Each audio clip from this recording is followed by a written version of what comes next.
Let's try that. There we go. Okay. Things may be a little bit janky today. We'll see.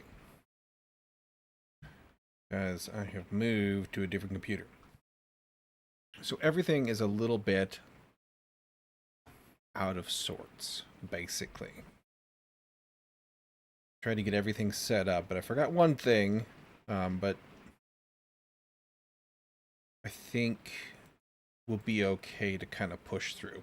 Also, it's rainy and kind of stormy today, so I may have some connection difficulties here and there.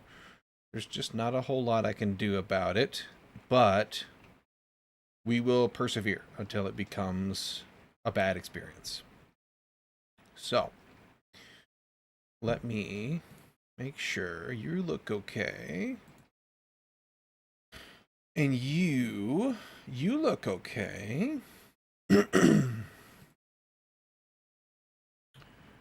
So I think we're ready to get going. And I also forgot, well, I wrongly assumed that importing my settings was going to take care of my plugins, which it apparently has not. So we need to go clean this up really quick. And then we can get started. Is there anything else? I don't think so. I think we're good. I think we're going to do that. And... Ooh. Let me just pull this over here to be sure.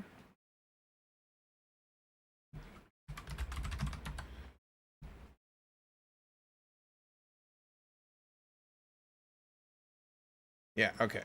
So, here you are. We need to turn off this junk. Yep. This junk. Spring. That's the Java thing, right? Yeah, sure, whatever.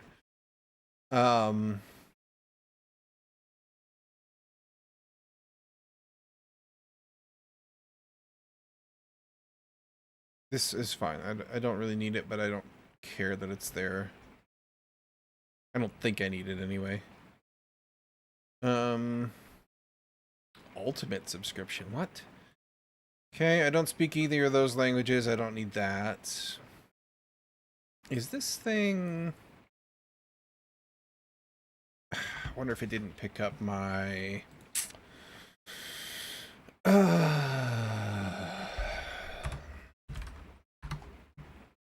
login. What are you?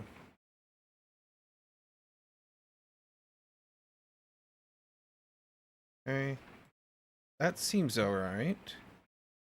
So why...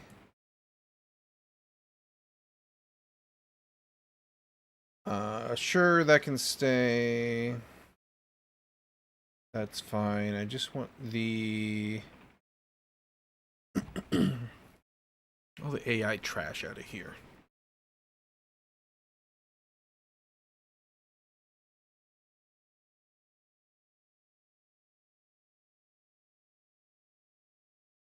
And also probably all the remote stuff. No, we don't need any of that trash, thank you.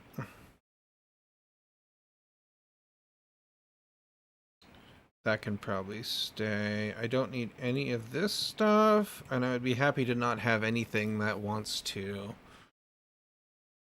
run any kind of server or anything. What are you? Huh, okay. I don't need... well, I might need that. I don't need that.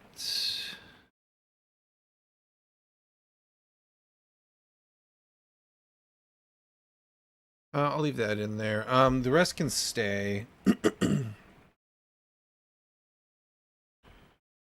Kodana.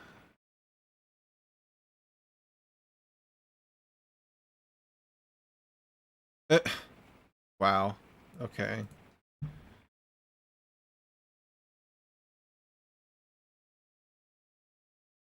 This doesn't seem valuable at all.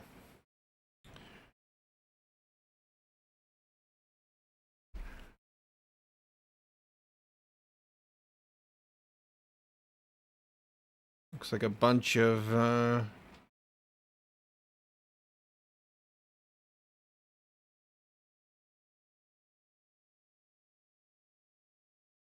yeah, I don't see any value in that for me. Okay, terminal, I guess, yeah, you can stay. um,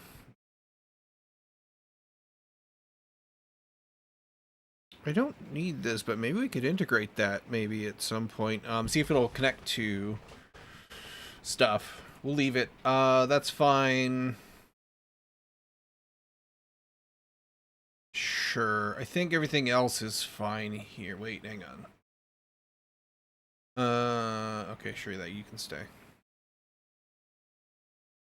And what's you... We're not using any of that, but it can stay. It's fine. All right, let's go ahead and do that. It'll want to restart.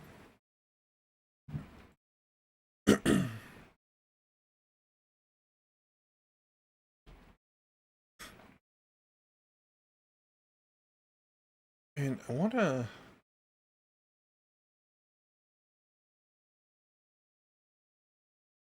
What is this ultimate nonsense? Are you correctly set up to understand that I have a subscription to you?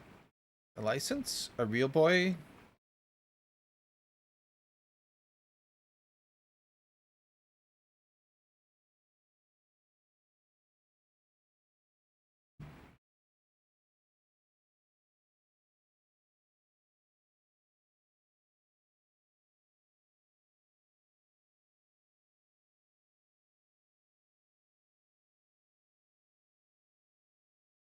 I'm confused as to...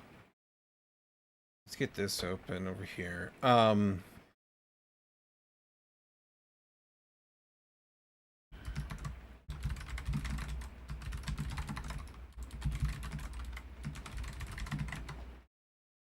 Like, is this an extra...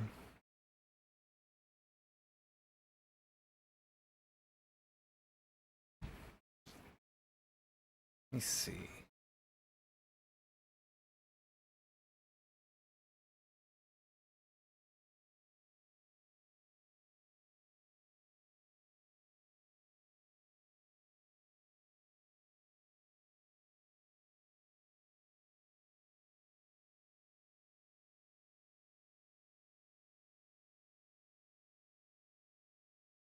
Let's make sure that GoLand picks me up.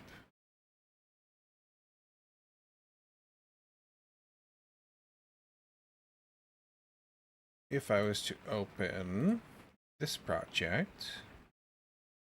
Gosh, trust it. Trust the folder.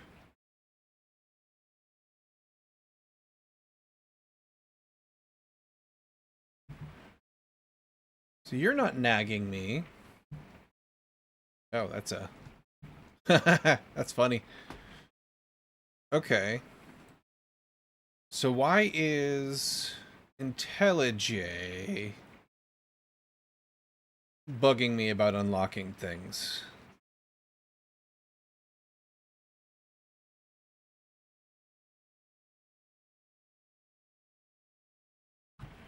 Well, that wants to restart again. Irritating.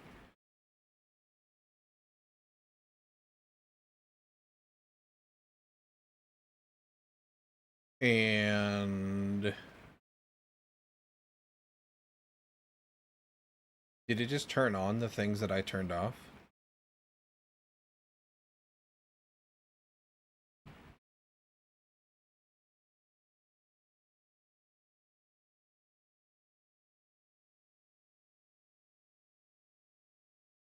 IDE settings, that's all fine.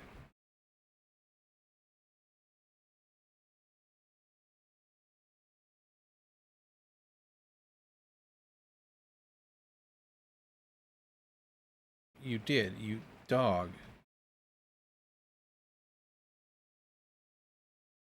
At least one of the things. No, you turned every... Okay.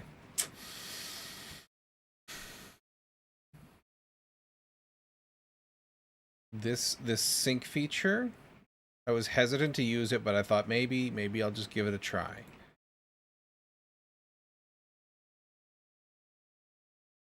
Doesn't fucking work though, apparently. Now I gotta go turn this trash back off. I was hesitant to use it. I usually avoid stuff like that. See, why didn't you stay on? I left you on. I usually avoid sync stuff because it always just ends up problematic. Yeah, why? Yeah. There. It just wasn't activated, it seems, for some stupid reason. Nor was it evident what its state truly was.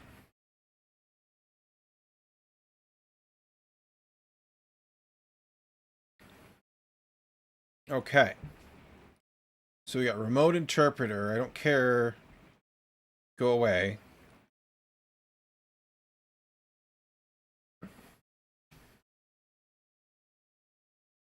And we'll make sure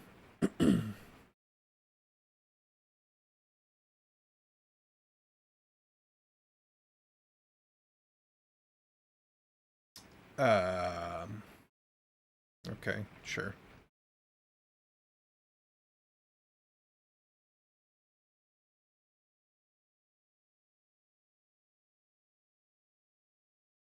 Sure.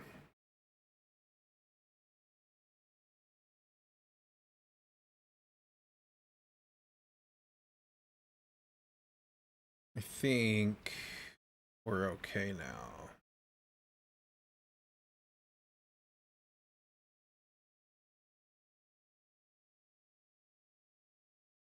Sass is well,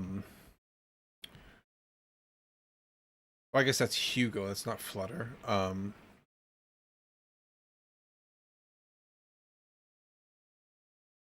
Okay. Should be good there. Hopefully one more restart is all it'll take.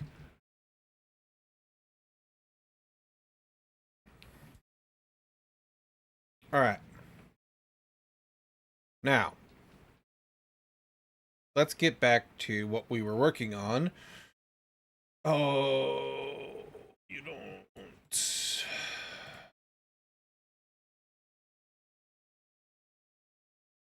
You don't have the Dart plugin yet. I forgot about that.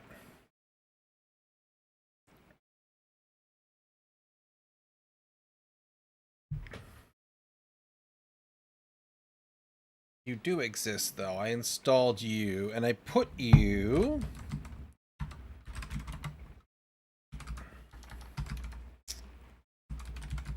Develop? Yes. Dart support. Dart SDK path is in develop, the place that they wanted it to be. Flutter bin? Dart cache, Dart SDK.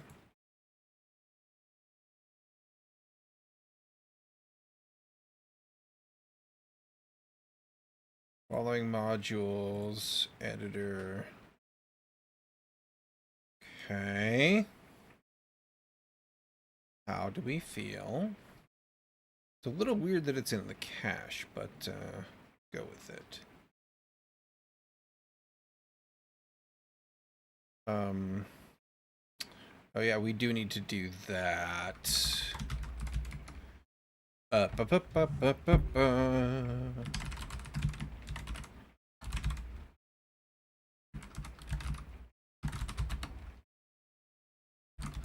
It's actually Flutter disable analytics, I believe. Yes. Okay. You.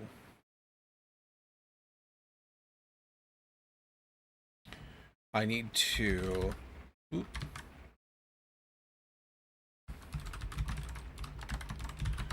Forgot to set all this up while I was doing other stuff.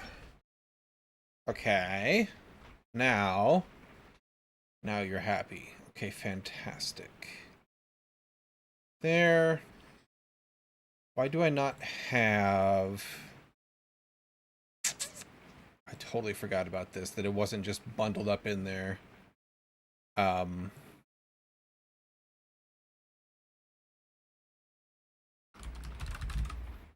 Flutter Marketplace here from Googs.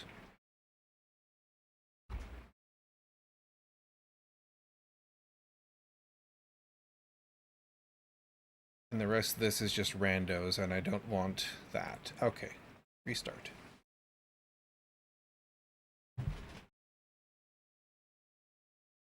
There we go. We're getting there. We're getting there. Okay, shut up. I just did you.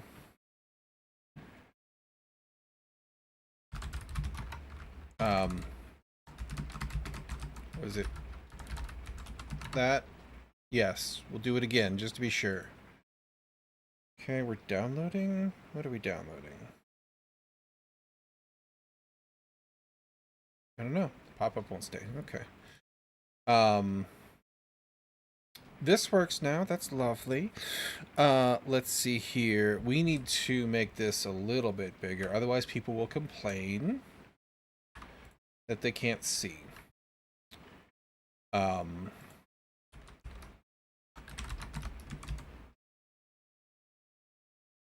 All editors. Alt-Shift+ is for all editors. So let's go ahead, reset that. Alt-Shift F. What? Hello? There, Mr. Code with Falco. How's it going? Alt-Shift+. Plus.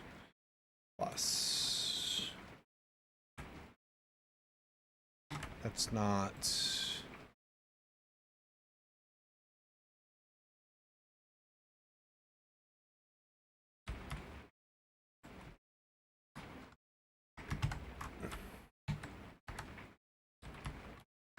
That's not working. Oh, it's Alt-Shift+ a period? There we go. Why not Visual Studio? Because I like JetBrains products better. Okay. Boy, it's really raining out there now. Let's make sure that we can get this thing to run and to build and all that.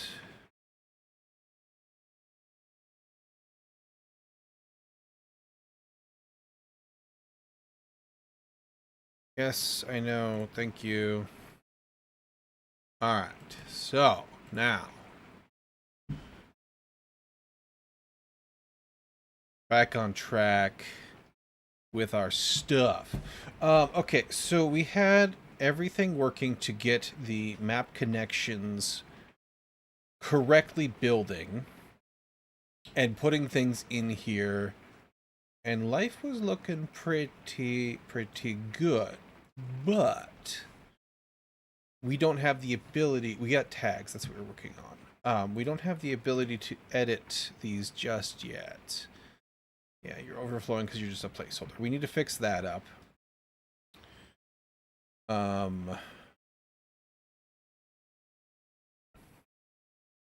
Why don't I have any tags at all? Oh, it's because we hadn't made them add it yet. Right? Oh no, you know what? I'm losing my mind. I haven't switched yet to I'm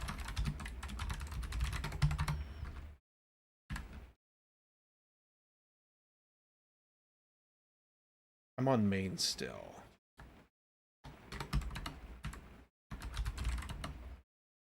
Why can't I do that?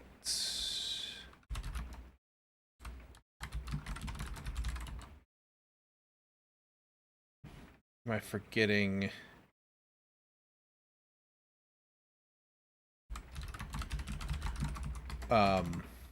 We can do that. Make sure we have everything. Okay, good. Let's try this again. You can go away. Rebuild that.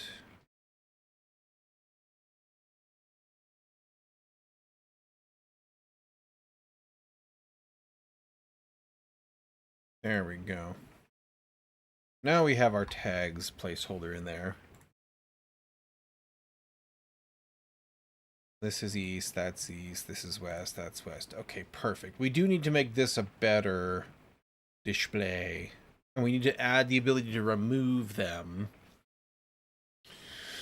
We have the autocomplete here. It'll prompt us to add a new tag if appropriate. Let's roll that back. Did we get to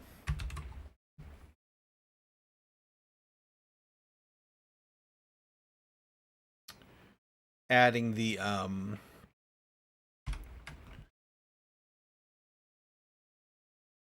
text of the file? You and server config maps the gym over here. It'll be in connections. Yes. Yes. Okay, so we wrote the tags. All right, we're rocking and rolling. So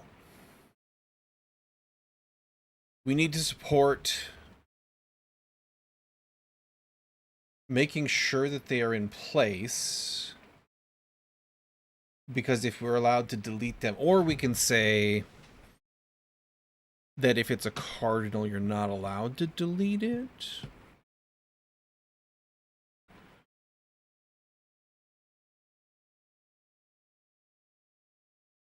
We'll have to think about that a little bit. We might be able to do a validator, actually, now that I think about it. Let's find that. That was in the map editor.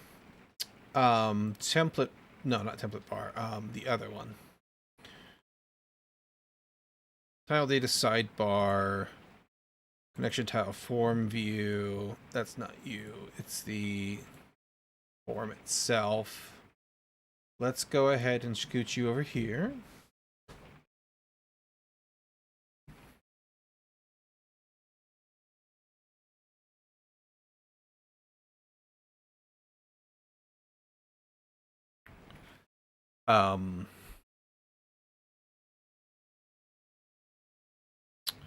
That's her drag stuff.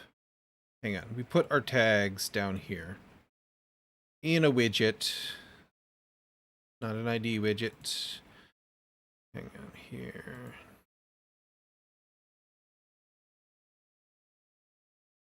For some reason it wants my debugs to be, or my breakpoints to be deactivated, but we'll worry about that if we need it, because I don't see the button.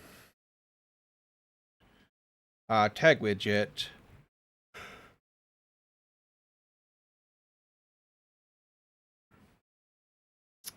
So tag selector, it's a form field. We don't have a validator. We do need to add one within this. And I need to remember, we should have a validator to look at. Okay, so empty value there, but because we have state in here, we should still be able to just chuck whatever it wants to feed me as an argument and say,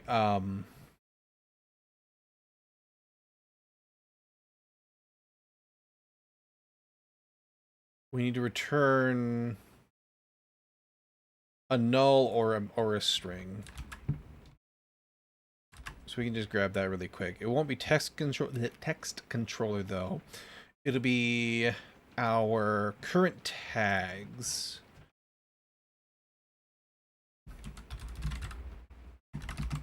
If current tags is empty, this can't be nil if we're in here. Ooh, except for it could be.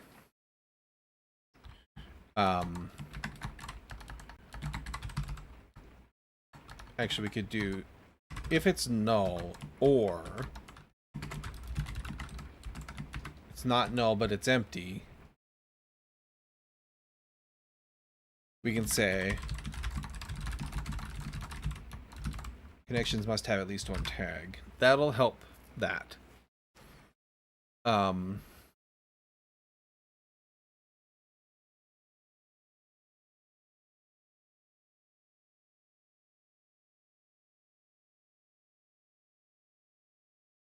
That's probably the most reasonable approach.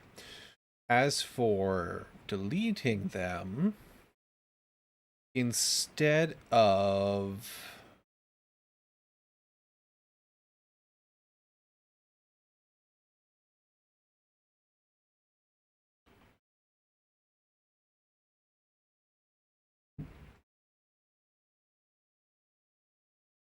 a text here,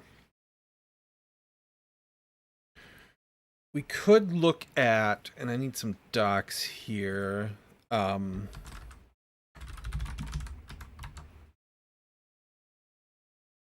Could look at maybe a chip. Flashbang. There we go.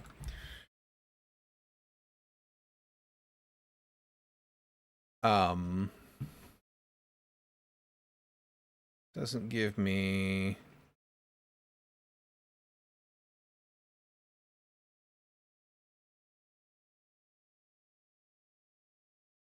action chip, circle avatar wrap. On a non-null undeleted callback will cause a chip to include a button for deleting the chip. Okay. Let's try this out. So let's just chuck a chip around it. They're saying avatar. I don't want an avatar though, right? Shows images or initials. Yeah, I don't need that. I don't think I need it at all. It's probably nullable. Let's find out. We put you inside of a text still. That should be lowercase.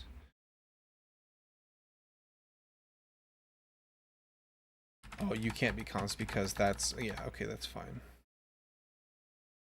Name parameter child. Oh, no, this is label. Child was for the avatar. Okay. That should work. And that gets us this fella. And then if we do an on delete here, on deleted, we just need to have a function here that is current tags remove tag, right? You can't be null if we're in here. And that gets me a delete option. This, however, we need to wrap in a set state so that it updates. And now that guy, let's reset. Oop. That ain't good.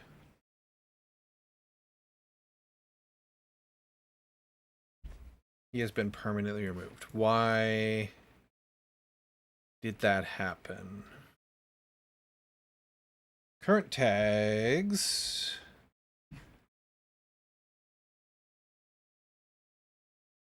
Should do it here. It'll be easier to see.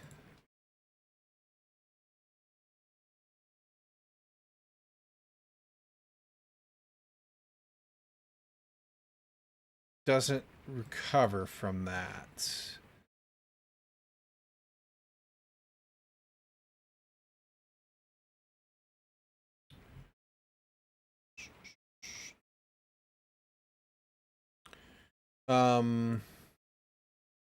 Something's overflowing. Okay, we'll take a look at you in a minute.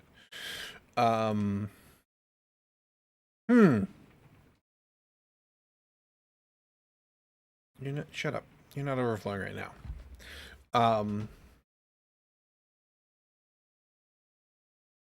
Perform field.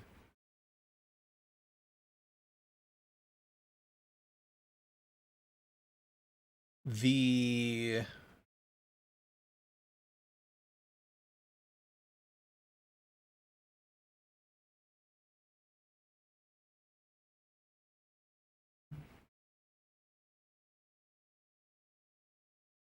on reset,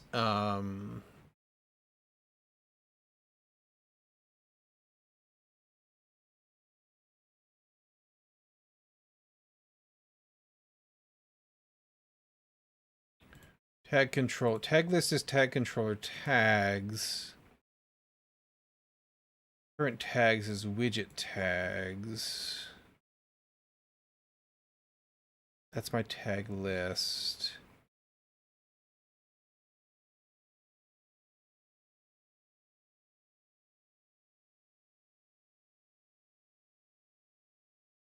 It's because this is only fired on init.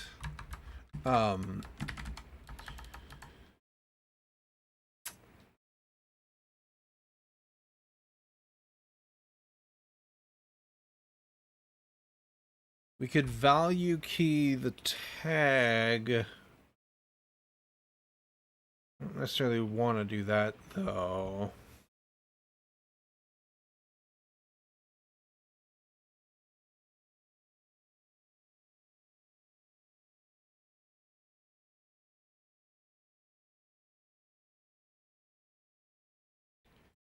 This should error with an invalid if I try to apply. Doesn't. Reset you.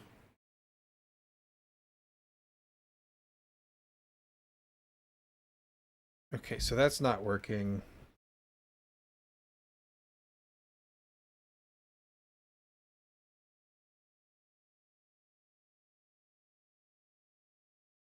Gotta fix that.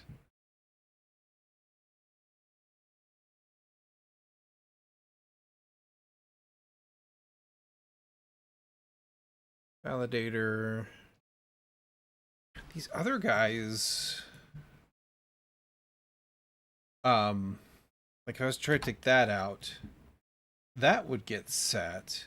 It's also not firing my deal there. It's like this form isn't being for me.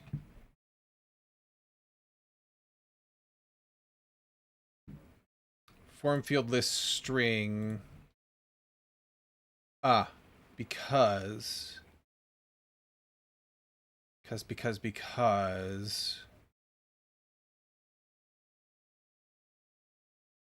this is not right. This is on the wrong, this is wrapped around the wrong code block, I believe.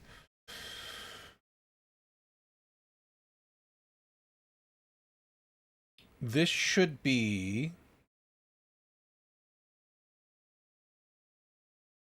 around this row.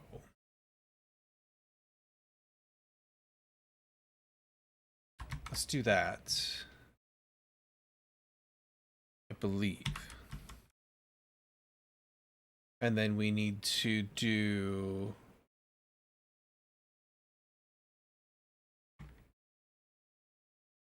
that needs to go away. That comes there. You come with me if you want to live. You go at the end row here. That goes in my return. You're the builder, on saved, all of that. Cool. This is column. I don't want to close column just yet. Want that, and then you widget. That's that. This should be the columns closed. So I'm going to want one of these here for the field. Shush. Why aren't you auto formatting for me?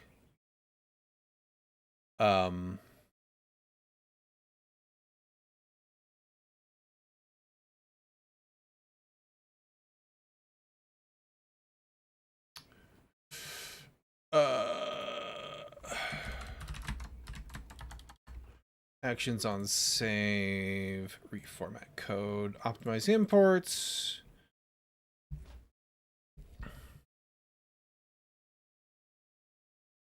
Fly.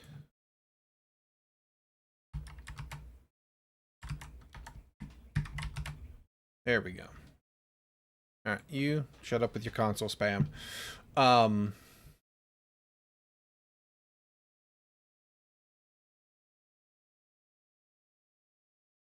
we've got you around there now. You're still not doing that because I think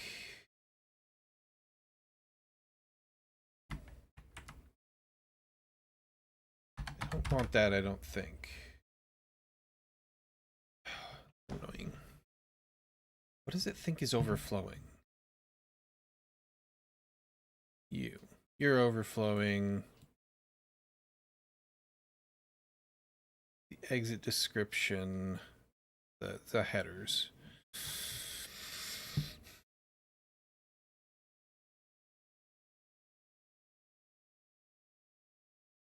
To fix that in a minute.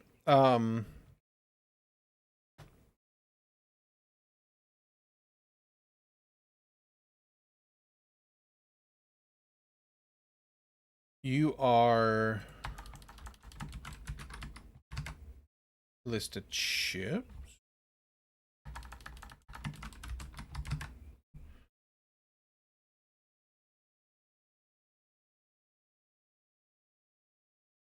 Let's give that a shot.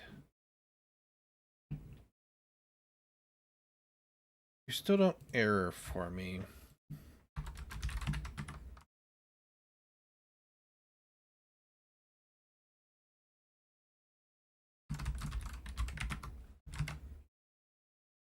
Do I see that? Okay, so it's getting called.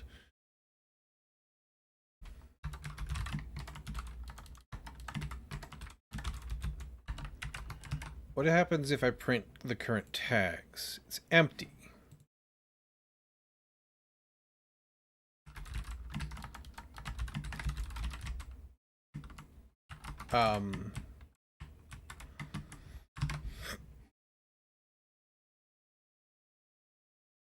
Okay, so that's firing correctly. It is returning a string. Why is it not?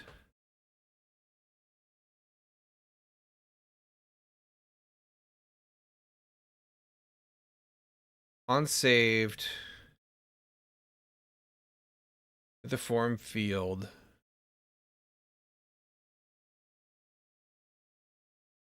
Unsaved. Current tags.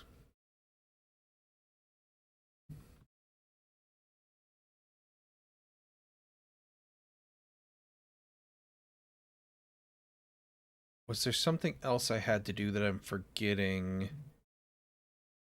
with regards to displaying?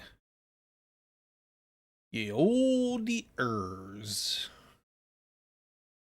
Think there is, because it's not a field. I think that's my problem.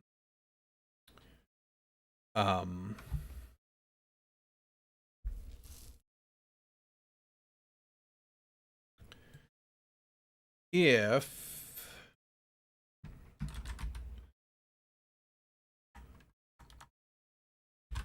well, now you're not. Why is that a new tag? So that hasn't loaded correctly.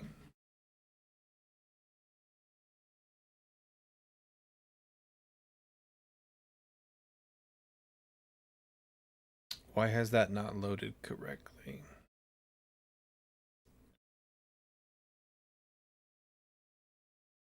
We put you in the editor. So if I go take a look, editor, config tags, you're in there.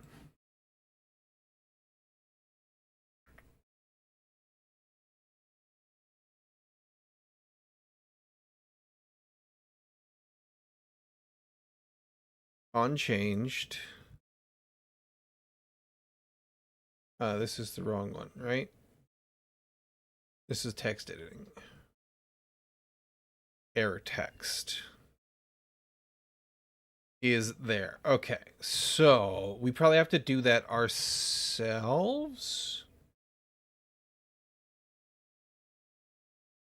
Because we should have access to state from the builder here. Let me just grab that. And we can do a quick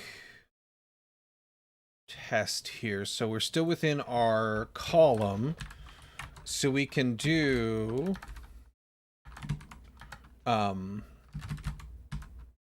except for we can't because we're not within this state.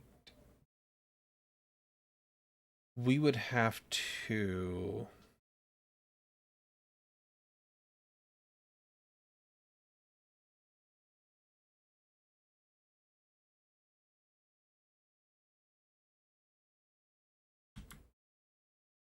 store that. Or we have an error builder. Turns the widget representing the error to display. Resulting widget is passed to input decoration error. Null the validator error string is passed to input decoration error text, but I don't think we don't have an input decorator for these guys.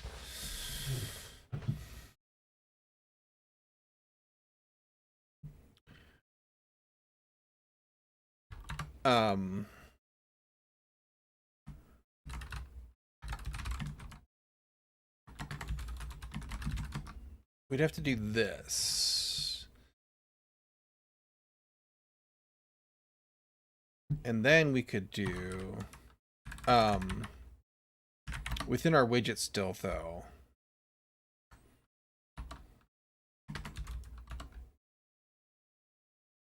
Except for I don't want to call it that. Because I don't want to keep the whole state. Let's just call you error text.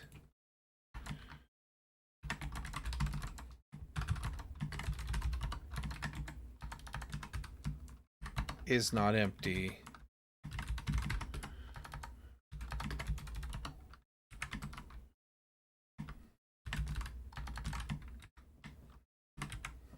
We can do that for temporary. You would be, we just null checked you. So you can go in there.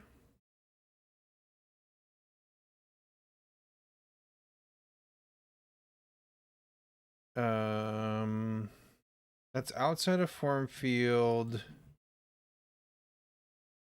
Okay.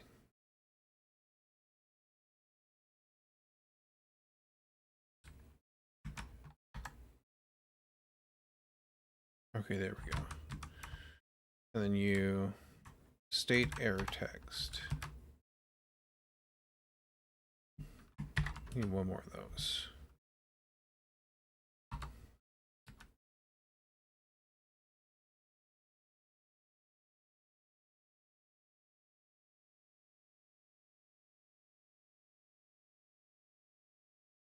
Hang on. What did I do here?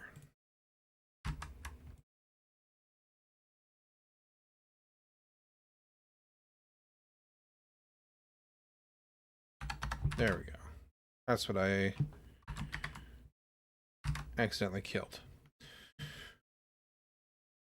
Trying to keep it straight in my brains, and then you inside of this.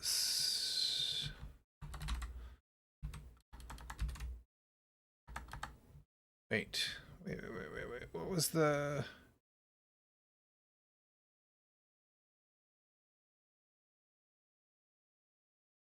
I think we just have to fire you inside of onChanged.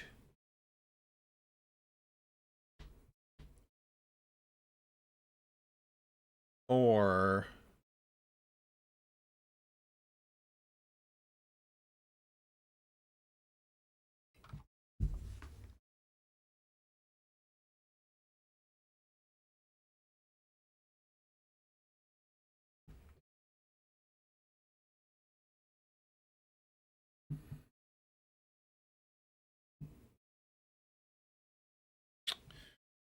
This is a little bit problematic because we're not using the inputs.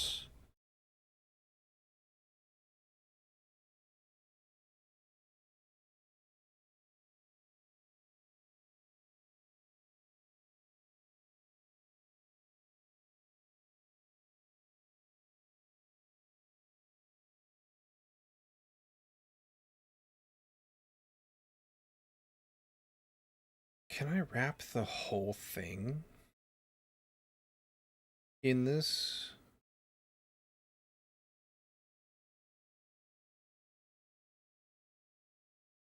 Wonder if I could. Hey Taris, how's it going? All my usuals for other days are gone. Now you're the only usual for me. That's unfortunate. Gone as in have stopped streaming, or?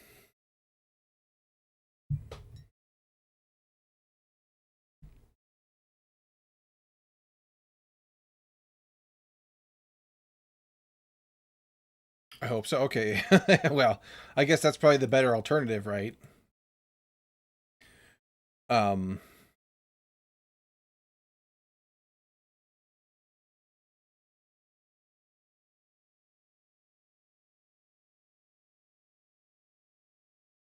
let me make sure I'm not forgetting.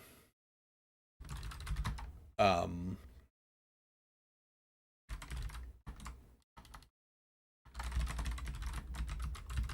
if there's already a widget I could just use. Input widgets. Why aren't you... Dark. Dark, dark, dark. Stay there. Autocomplete form field keyboard listener. Form fields.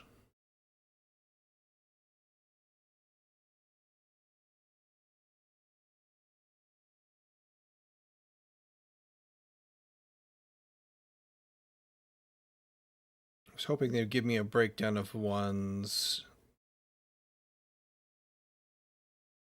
There's no, like, chip field already, right?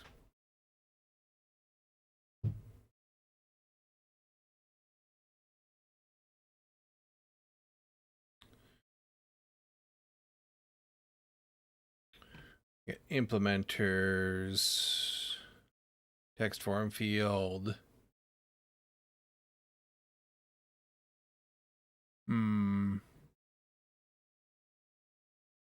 Okay. Why are you telling me this now? Shut up. Hey, how's it going? Pretty good. How about you there, Mr. Duvakin? I don't know how to pronounce your name. I'm sorry.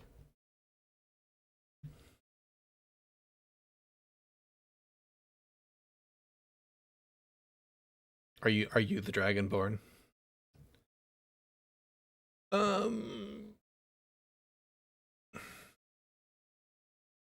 Wormfield needs a type. But is it gonna be super picky? We had it around the wrong thing earlier and it wasn't really mad about it. It just didn't work right. You know, it's fine. Builder enabled. Error builder. Function that returns the widget representing the error to display. Okay, so we could actually, maybe, instead of doing an error text, widget representing the error, we can error widget you and say error widget isn't null. Then we do error widget here. Otherwise,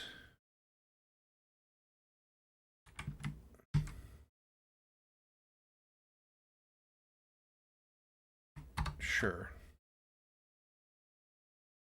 And then this doesn't care. You got it right. I'm the Dragonborn of Mountain Dew. Nice.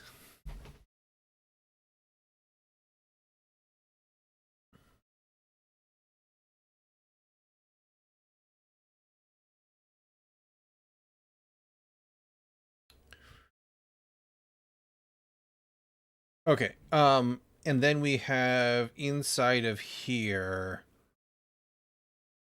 in our on saved, not on save, but on error builder. Here we go. So this has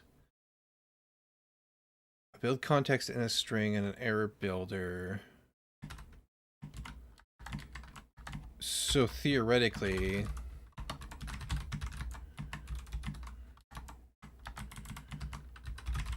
we can do this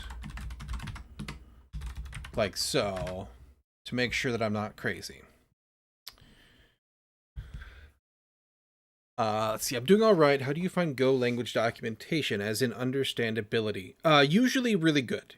Usually, it depends. So, like, if you're looking at standard documentation or standard library documentation, like 90% of it's really good. Third party packages varies greatly.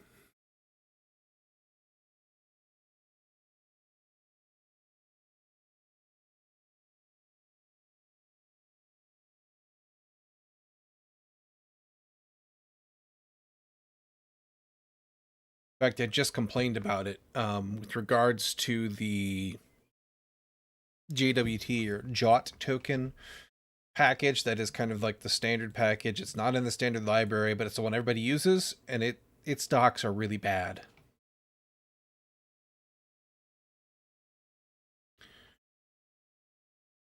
Okay. Let's go ahead and do this just to be sure that we get fresh code in here. And now if I delete you, still not getting...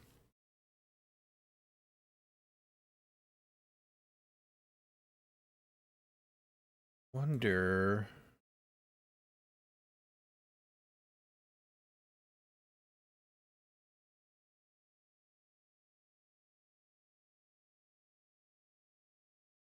Let's do this. Okay, so we see no error there. But that should be validating and giving me an error. It's validating, we know that. Fuss road yeah.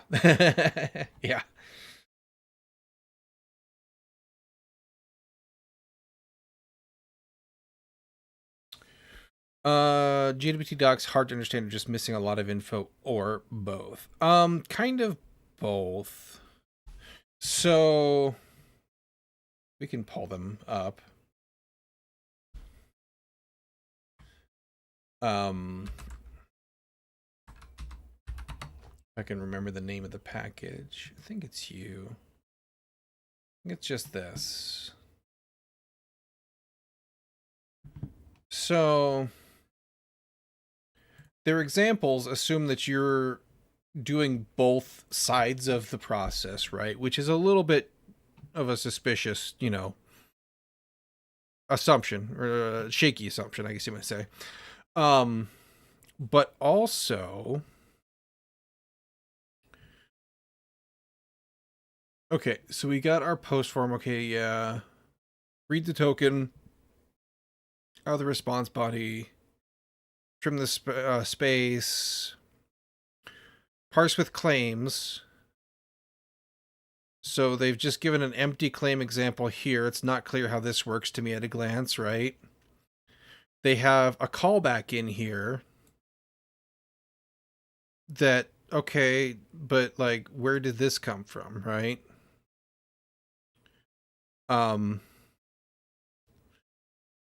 They have claims here, which is a custom claims example. That comes out of the parse, which isn't really immediately clear, but then they print it, right? Okay. And then using it, this is more basic and more reasonable. You just need to set your token in the header, right? So if you're thinking like, okay, well, I kind of get what you're saying, but I would love to see more, like, how do I do this? How do I verify? What does the verification look like? What is that? What can I do? So if I go down here to validation land, let's see here. So parsing with claims, Validation options. This doesn't really truly help me to understand how to correctly use this, right? And now, if you haven't worked with JOT tokens before, it's very common that they're asymmetric, right? So a provider of authentication will often give you a well-known HTTP endpoint to pull down the public portion of a token, the public information of a token, so that you can then validate a token you were given to say, is this a valid token? Was it issued by the thing I trust, etc., right? And there's no documentation in here about how to do that. And there's no real, like, there was a little bit of a blurb somewhere, I think up top here. Yeah, it's important to validate the algorithm. It's hard to know, am I validating this correctly or not, right? Their docs are a little lacking in there, in general. But the answer to how do I make a function here that retrieves this from that endpoint is you have to go find another package that's been linked in a Substack article somewhere. Or not Substack, Stack Overflow post somewhere. And there's a guy who wrote an entire library for it because it's not, or an entire package for it because it's not trivial, right? And also because you want to do an element of caching. The tokens rotate. They have a validity. The token is actually a really complicated object in general. And it's not easy to write a validator to the point where it made sense to just go ahead and include his package. But that's like a really common use for a JOT token, right? So frustrating to work with.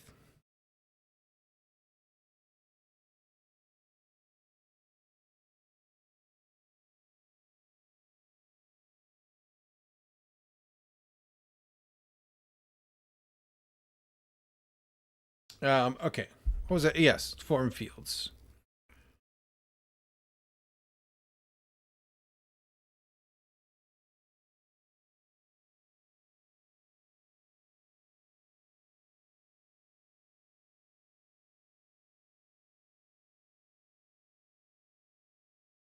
Selector set state. Validator error builder returns a text with the error. Let's do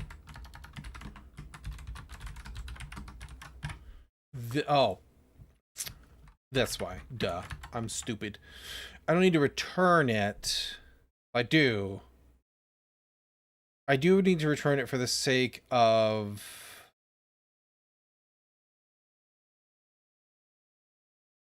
the function matching. But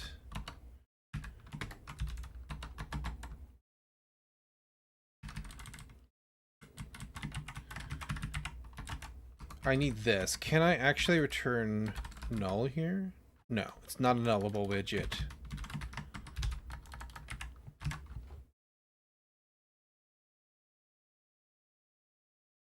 Oh, you can't be empty? Alright, yeah. Okay. Fix that just because it's going to drive me insane. No error.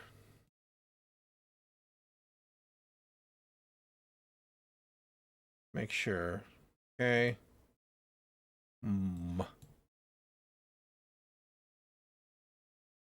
It didn't work. Shut up.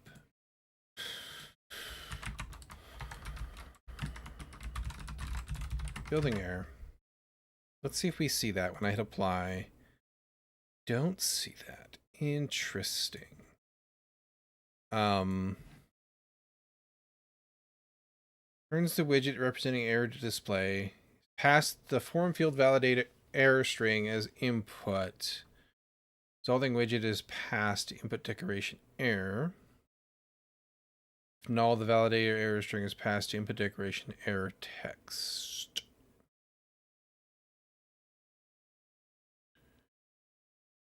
So I can't override you. And I don't have an input decoration there. I wonder if that's why.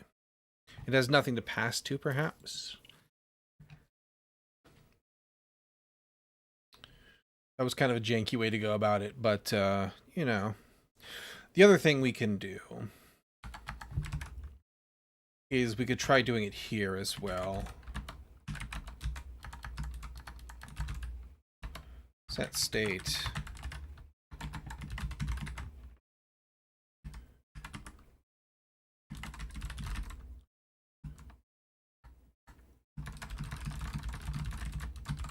We could do this in a nicer way, but just as a test.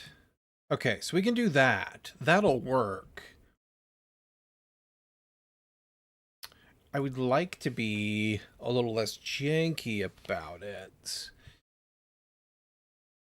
But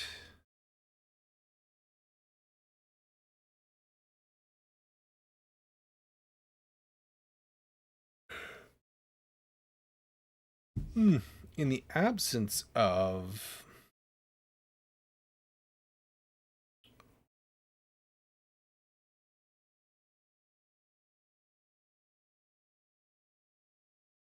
a widget for this.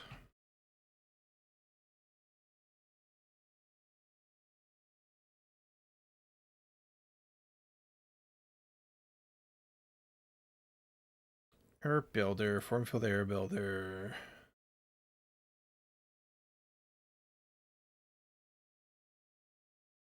Asks the result error given by, yeah, we read that.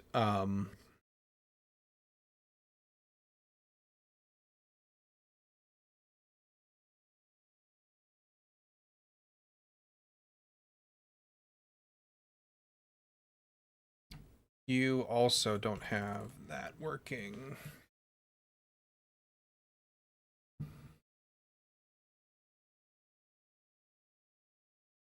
And I don't think I do have it on reset. Okay. I can do this then and say, what is the on reset? Oh, it's just a void. No paramps. Okay, cool. So we can set state. Current tags is widget tags. Can do that.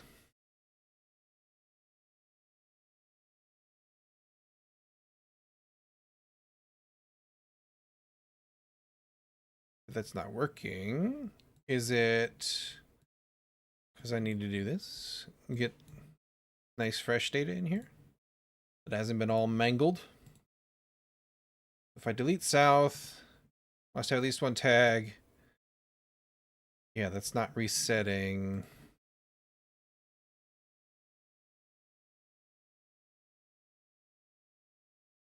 We set state.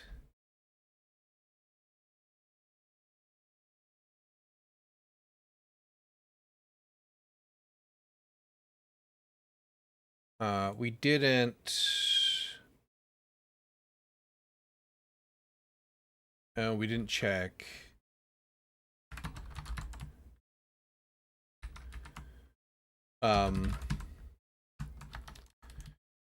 What was the validator here?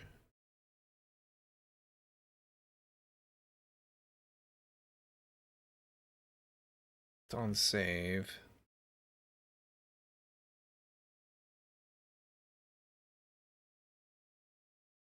Map state unsafe changes. Wait, that doesn't, that's modified still.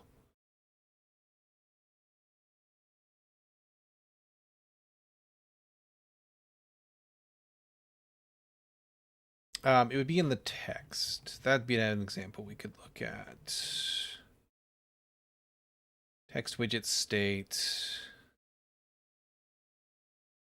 It's tag, not text.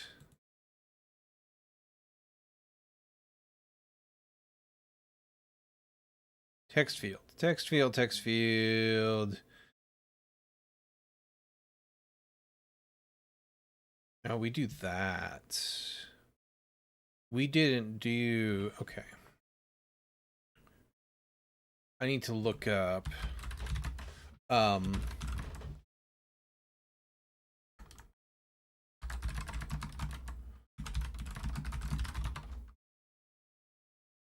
Wi-Fi's tripping. Yeah, it does that. It's a little stormy today. Form with validation.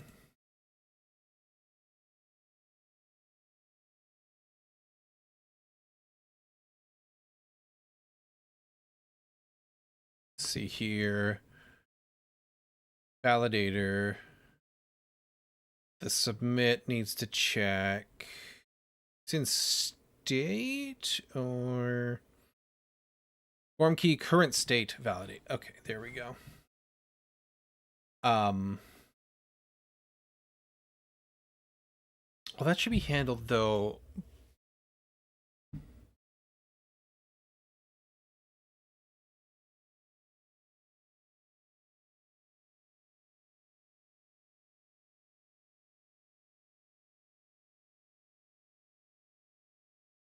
That should be done by the parent form.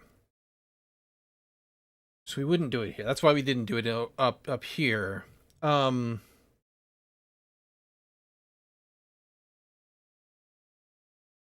we can't check that. Camera frame rate 24 FPS? No.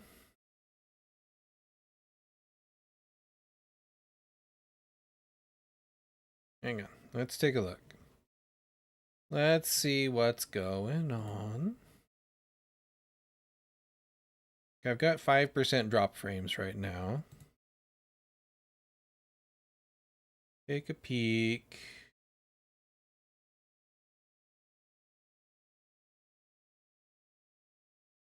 Y'all are on YouTube. We'll peek at YouTube.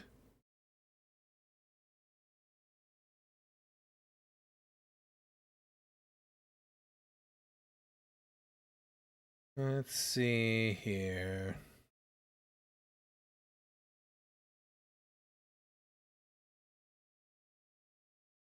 Doesn't tell me. Looks fine to you. Yeah, so it says it has y'all are gonna get some buffering, apparently, it thinks. It doesn't really tell me though.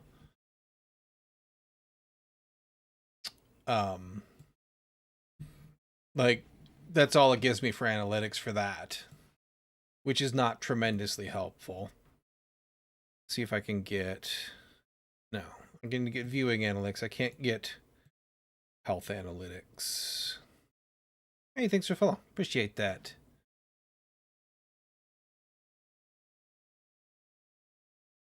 Looks alright right now. Yeah. It might be a little bit janky. Like, I did drop a couple frames. Like, it's just kind of the nature of, dealing with Starlink internet, right? It's not perfect. In my preview, it looks reasonably fine. Other people saying it's fine. You can try refreshing.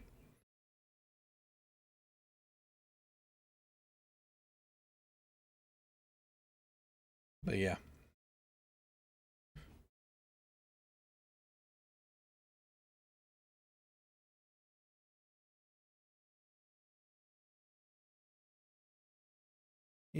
Let's see here. Audio video is a bit desynced. Yeah. Other people were just saying on YouTube they were having some issues.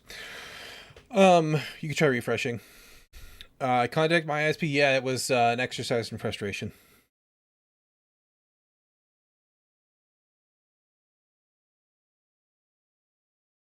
Nobody could tell me anything useful. They just bounced me around between people who said, well, we see you're using your own router. You need to use the Starlink router so we can test this. Okay, so I tested that, I did that. The next guy said, well, See here that you're using the Starlink router. Could you test with your router? Because that could be an issue. And I'm like, and after like the fifth person that I got switched to told me again to swap, I just said no. And I closed the ticket.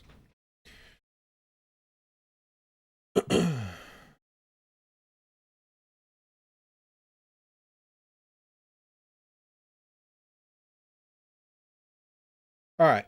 Anyway, so validation needs to happen at the parent form. So contacting an ISP is an exercise in futility. Yeah, in futility. Yeah. Yeah, it's really, really bad. Like, if it's not something covered in their script, you're pretty much boned. Yeah, absolutely. Um,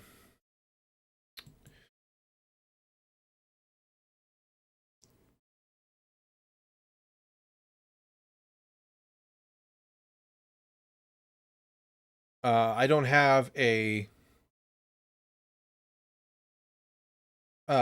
way to get hardline to the computer right now. It was on my to-do list, but then it got deprioritized for because I got laid off. I have most of the pieces, I think. I really should just see if I can put it together or not. It's expensive. A little bit, yeah. But that's the only option for me. Normally. I need to look at getting stuff hardwired. Or not hardwired, but see if I can get like a connection, a hardline connection, landline connection here while I'm parked up. One that isn't like on a contract that if I was to move wouldn't would cost me a bunch to cancel.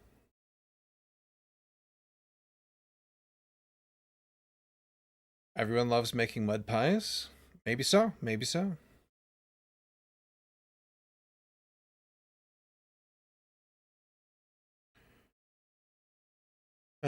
Okay, yes, validation.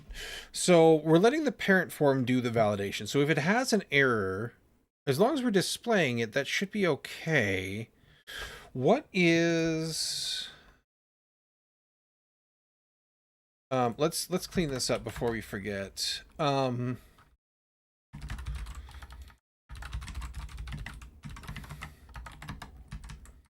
can just put this like so.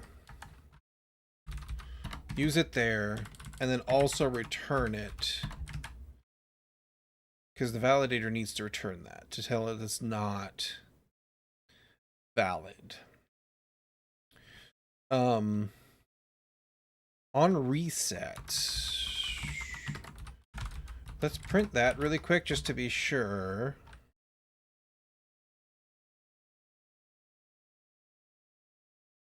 That it's going the way I think it's going. So if I was to reset, no, you're empty. Current tags is widget tags. On saved, widget on save, current tags.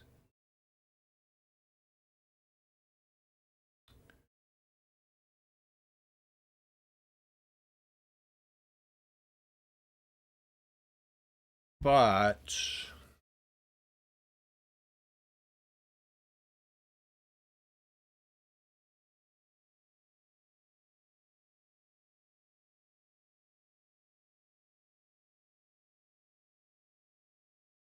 I'm dumb. This I should have printed this. You should be set. You're not. Okay. What is mangling you? Current tags is widget tags. I think this is basically being treated as a pointer. I bet. modifying that list, and this is actually just getting a reference instead of a deep copy. So we can check that. So up here, we can print tags, remove it from our local list, and then print again. This should be basically the same. It should go away.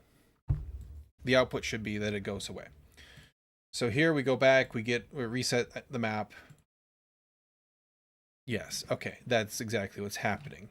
I need to make this a copy.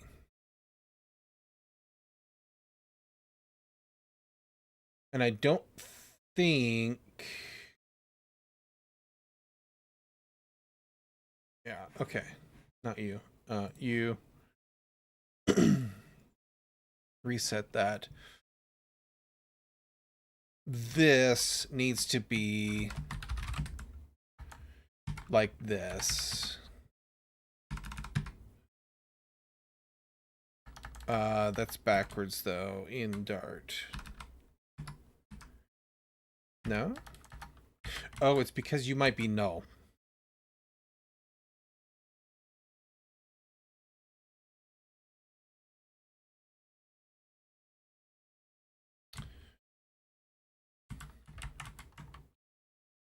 That's why we did it this way.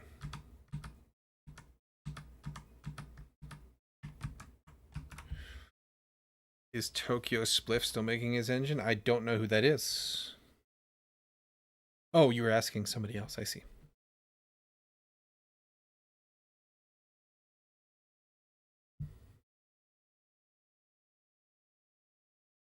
Let's see here.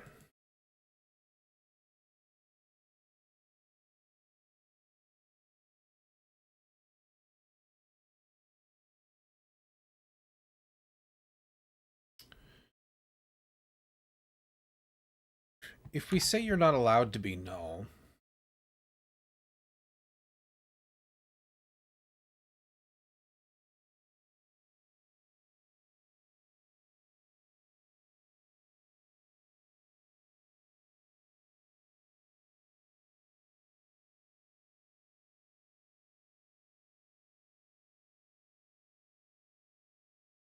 because we should be fixing it if there is a null somehow, some way, shape, or form. And then we also say you're not allowed to be null.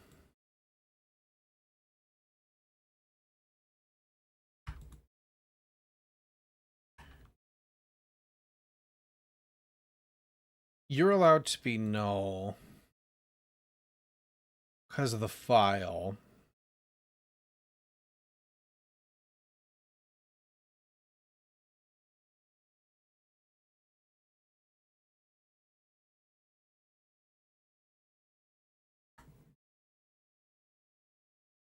We could, though...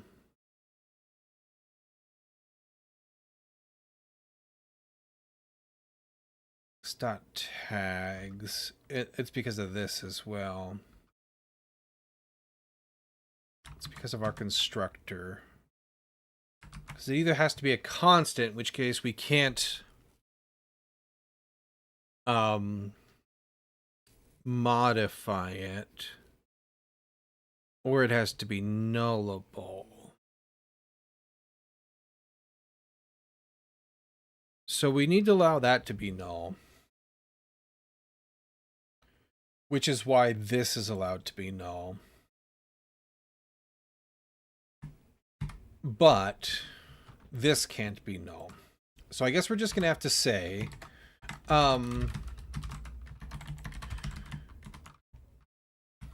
we can do it this way. It'll be nicer. If it's not null, then current tags is equal to widget tags expanded. And I think that's still actually backwards in Dart. There we go. Otherwise, it's an empty list. And we can just populate it. No null for you, right? Um, then this null check actually goes away, which I'm pretty happy to just ditch because it wasn't doing anything really important for us other than making sure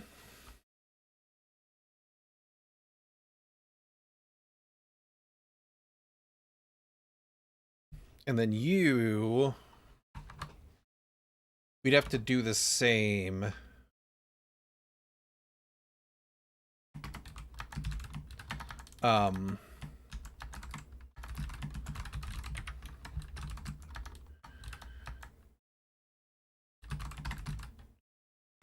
We can just do this and pull.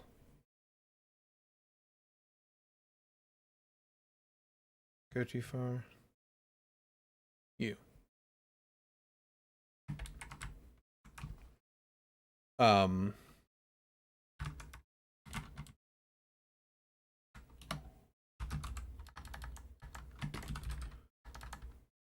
Current tag is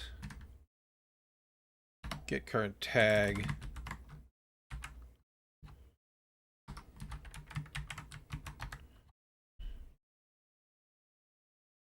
Wait, this is not. What did I just call you? Tag list. I should rename that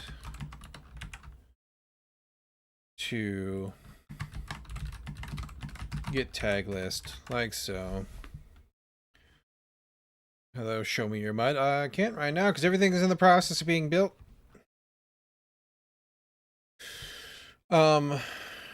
You right here.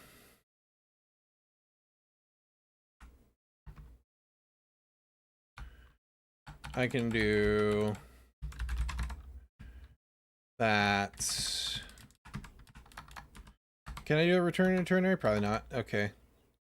That's fine.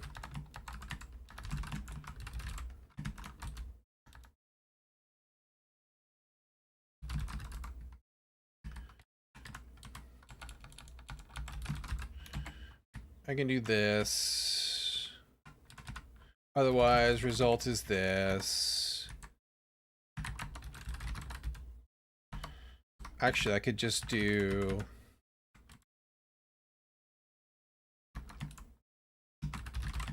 I could do this and get rid of a ternary, which I'd be very happy to do. And just say... if this guy isn't null, go ahead and do that.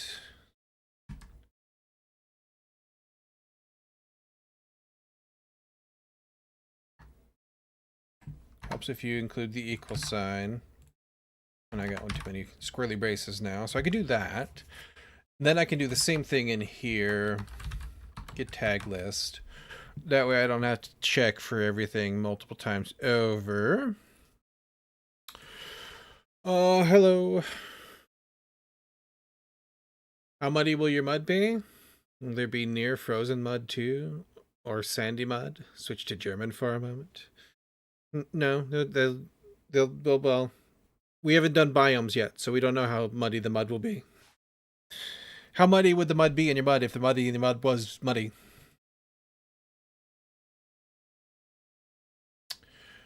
Okay, so that should take care of resetting. So we should be able to say, well, that didn't set that note, did it? Resetting is working.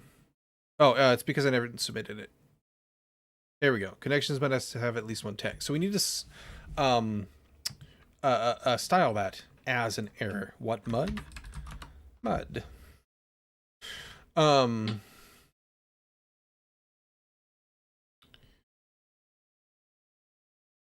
But that should be okay. The other thing we need to do is to toggle our message right there that there's unsaved changes. And on a reset, we can get that out of there because we figured that out.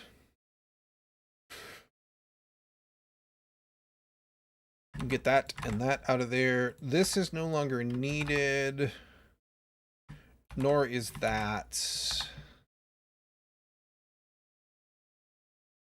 That's not needed. This whole thing not needed.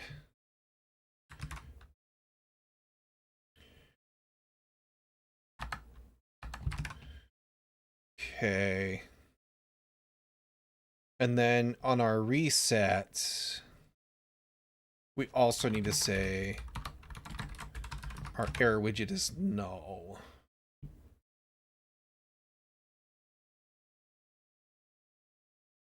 Is the audio working? It's working for me. Working for other people. More mud per mud, right? Mud maxing, as they say these days. Okay, so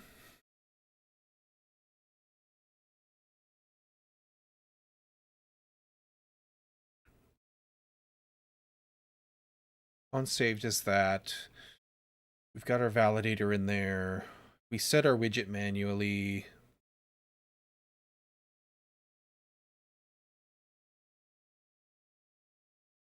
Think about it. It could be anything made of mud, but with different mixtures and therefore different consistencies. A mud world. It could be. It could be indeed. Hey sir, good afternoon. Whoop. Okay. Message retracted for a typo. All right. Are mud only text boxes? Mostly.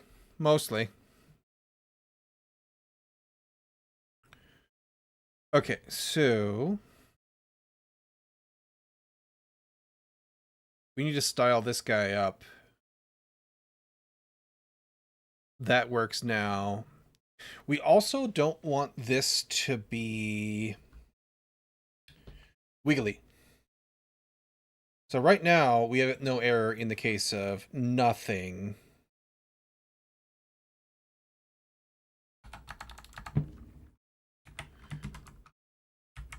We can do that. This would result in us having a wiggly UI. And I hate wiggly UIs. So we need to do some stuff.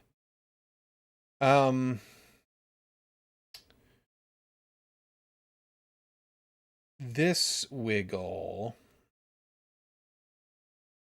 will be a little bit harder to get rid of because that is setting the space.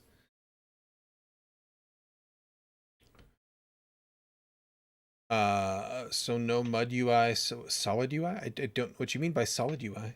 This is the editor, so it's a little different. Because building a map, which I don't have open in file format,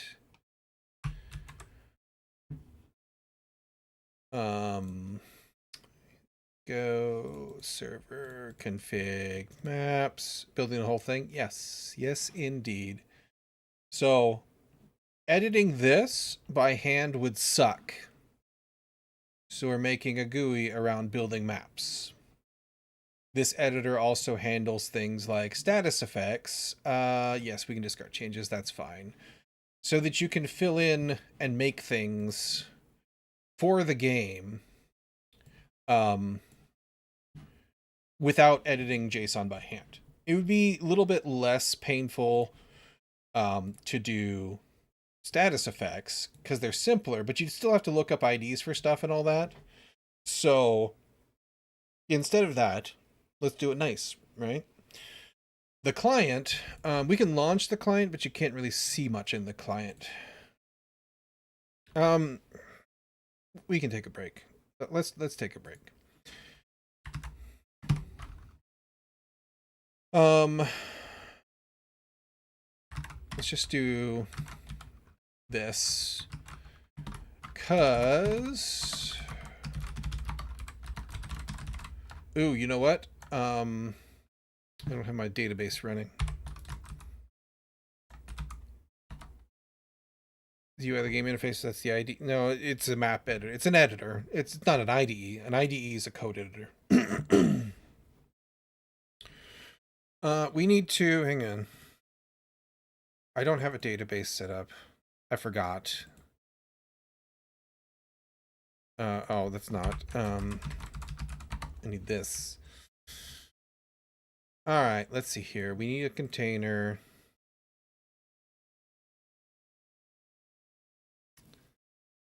I don't need hello world container. I need to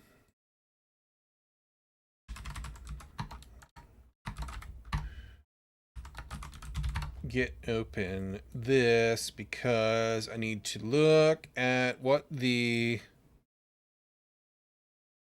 you create container. Create existing image.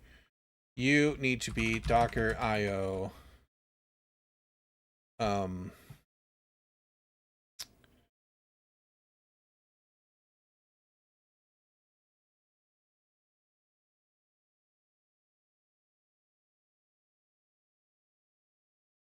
Configuration. I should just make a Docker file for this. I just haven't done it. There's my variables. Images, Docker IO, Mongo, all image.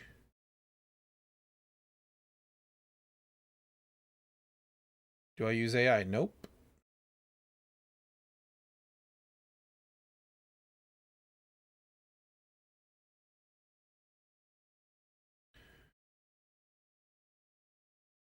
You move. There we go. We'll pull down that. Okay. I need not volumes, but variables. Mongo initdb root username. And that... Are the Dart files Godot? No. No. Dart files are Dart. That is the language. There is no Godot. Godot is a different game engine. My config files. That's what I need to look at really quick to remember what my test credentials were. Test user. That's what you were. And we need another one for MongoDB, or no, just Mongo initdb root password.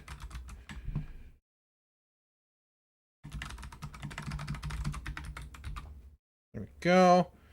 Nice little local test database going. Amazing Jackson. I should have given it a name. That's fine.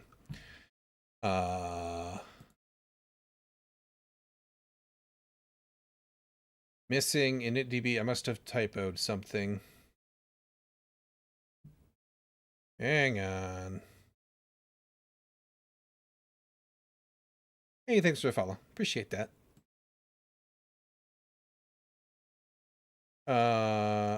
I need to run you. Let's try that again, shall we? Let's copy paste because apparently I have issues today. Test user.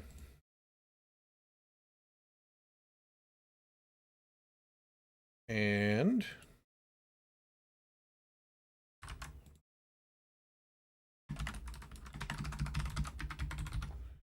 my lovely test password. Now, run, darn you. There we go. What is a project you would recommend to learn programming? I thought about a text adventure, but I'm not sure. Anything that you want to do, basically, right?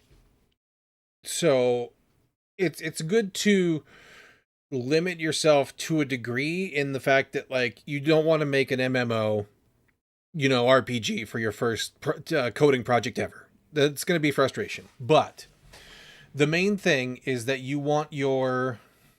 Why did you exit? You want your project to be something that's interesting to you. And it's going to keep you motivated to work on it, right? So a text adventure is probably a good idea.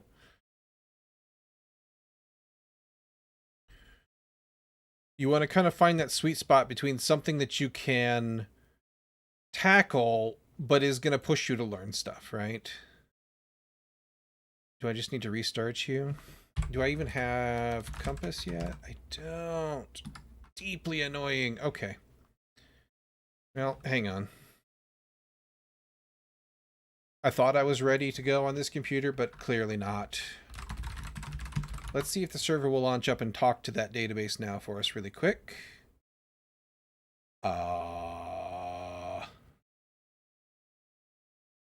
Server config server JSON and no such file or directory. No, you fell over again. Why did you fall over?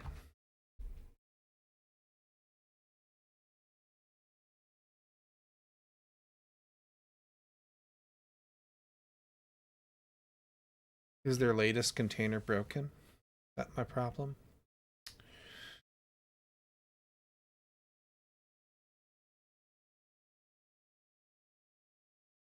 Why can't I read Mongoose engine server config server JSON? No such file or directory. Ah, because I am hard-coded. Because I haven't done that part yet. All right. So we can't run it right now. Basically, I need to go fix the rest of this stuff. Everything is broken. I need to figure out why Mongo is unhappy. I need to go unhard code or rehard code to this computer's path. I need to go fix that eventually, but for now, we can't run. It's going to take a little bit of work for me to get that set back up, which I forgot to do because I was focused on this stuff. It's fine. It'll be fine.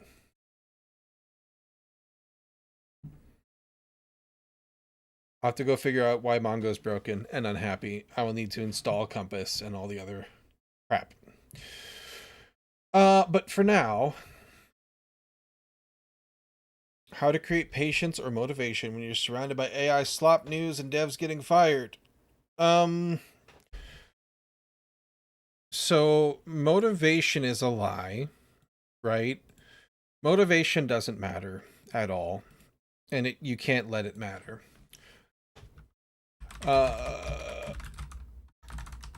Patience is something you just develop with time. Where are you? Here you are. I wrote down how to do stuff. That's the trick. As far as the slop news and devs getting fired, well, I'm a dev that was laid off, right? Specifically, I'm a dev that was laid off because they thought interns with slop machines could do the job. It's not going well for them, I hear. Don't actually care. I just keep on keeping on because I like to build things, right? So, like, I ignore the slop news because I know it's garbage and it's lies, right? We see the outcomes already starting to happen. And I believe that we'll have jobs again someday, and we just got to be a little bit more patient. Even before AI, motivation is mostly just random. Yeah, you want to do a big project on it alone. Yeah, exactly. Pomodoro timer. Yeah, you can do Pomodoro if that is helpful to you. That's kind of similar to that post in approach.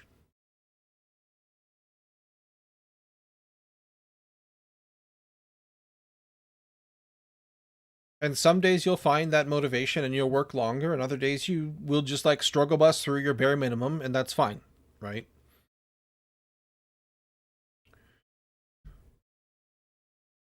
Okay, what was I doing? We need to figure out wiggliness. Okay, so wiggly. I hate wiggly UIs. That's a little bit problematic because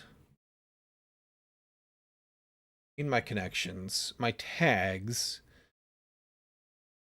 we won't have a good way to know how much space this wants to consume at different resolutions.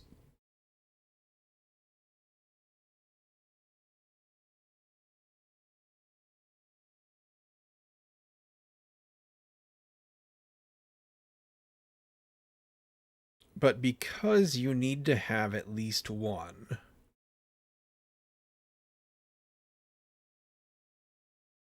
we could mitigate a little bit by immediately putting that display up there, I suppose. What do I mean by wiggly UI? This. So if I click on delete, that pops down. And if I was to click on apply, that would move everything here. I hate it when things like that move.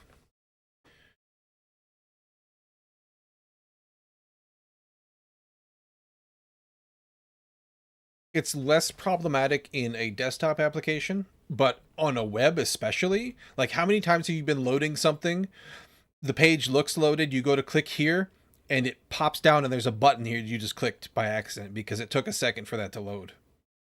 Right? I hate it. I despise it. I would literally slap anybody who makes that intentionally. Okay. So we can do...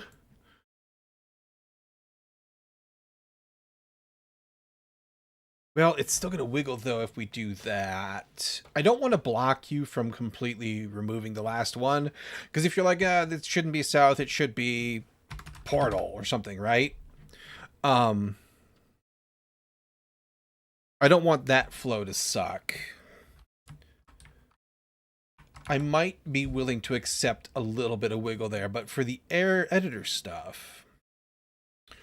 Is that a Flutter issue that feels like app reactivity? Yeah, no, it's not a Flutter issue at all. That's a very common front end thing, right? Anything that has to figure out how to lay things out on a screen and make them all fit in places is going to have that problem if you don't try to avoid it, right? In some way, shape, or form. So...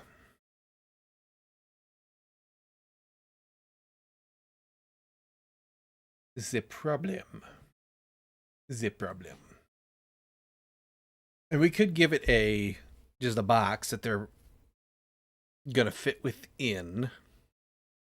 Chips clearly have a size of some kind to them. Probably dictated by the text size inside.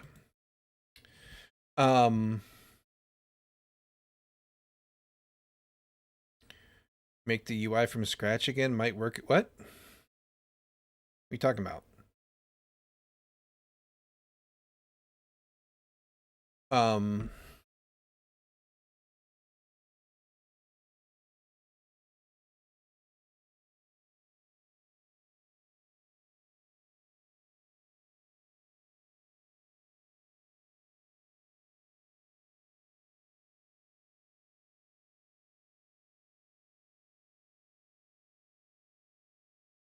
We can put you inside of a thing. Be careful with that.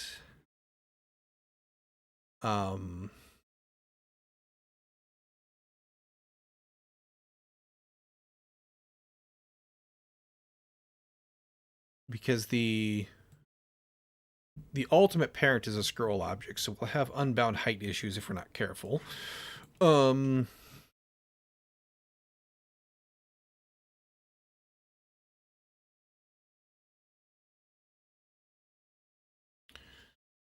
We can give it...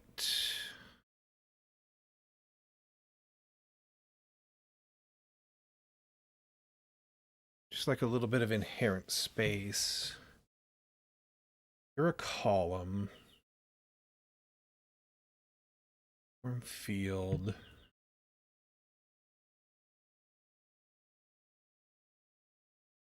Is in a row.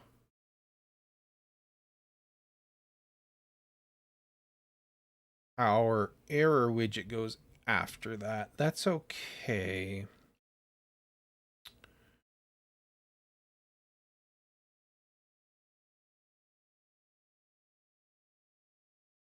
I don't really want to just give it a hard-coded height there. I do need to go fix this really quick while I was thinking about it before I get sidetracked too much. It's going to be in the map editor.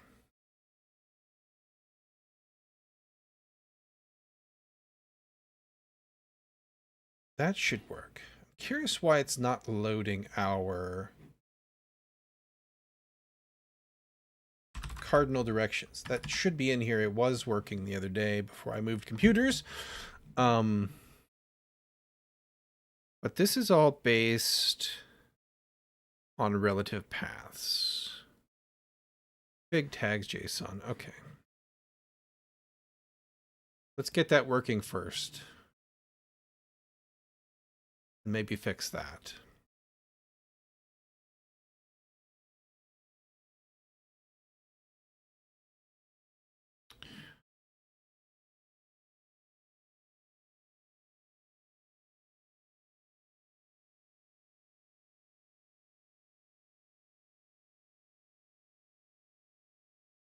That's all fine. Did I forget to tag controller? File path is tag file path.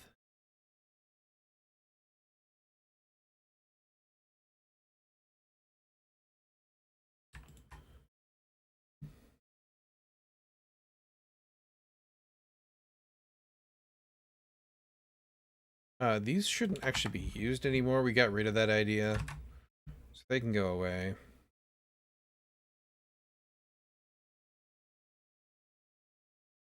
It should be throwing an exception if it wasn't able to read.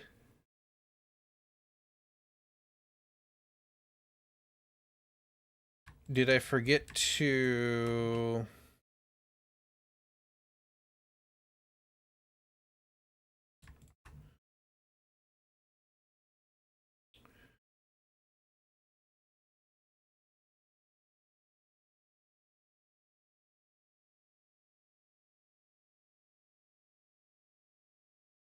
tile? Yeah, nothing actually called load. That's my problem. So we need this to... I don't need this. I need the...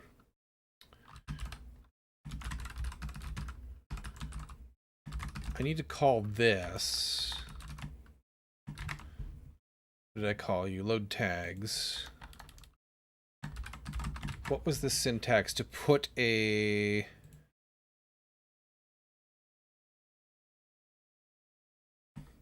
Do I just need to give it brackets? I do. That's all it was. Okay. Nothing special for a constructor. Okay, so we load tags. Let's go ahead and restart that. Come in here. And now, there we go. Now we have our auto-completion working again. Perfect.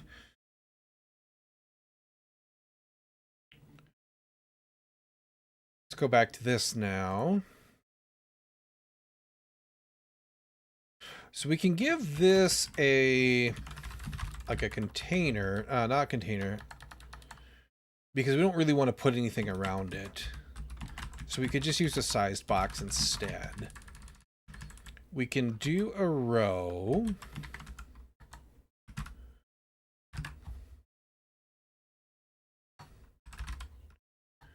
And I thought you, no, it's not a size box, is it? It's a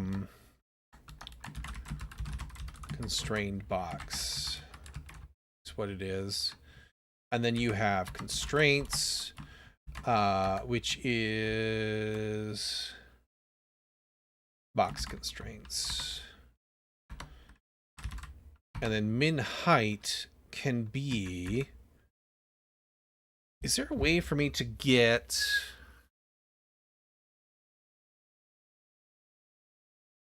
This is on the row. Can I get like the height of text currently, maybe?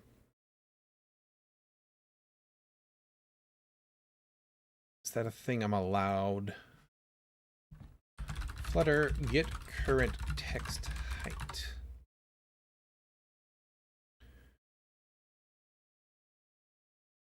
Let's see, what do you have to say?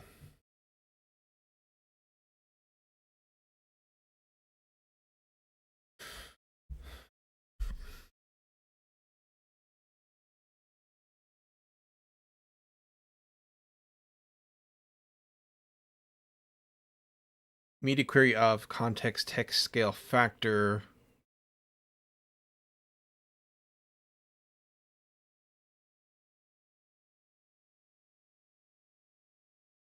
And then he's saying, so up here we get text scale factor, text direction, okay. Text scale factor.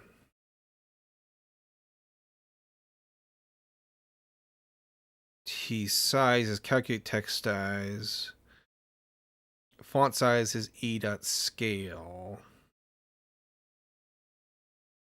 And then this is E scale. Where did we get?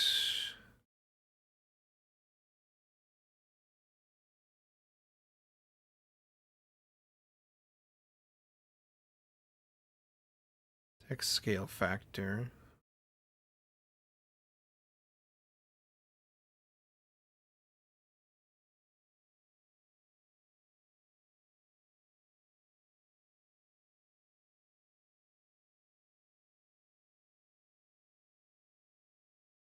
Where do we end up using that?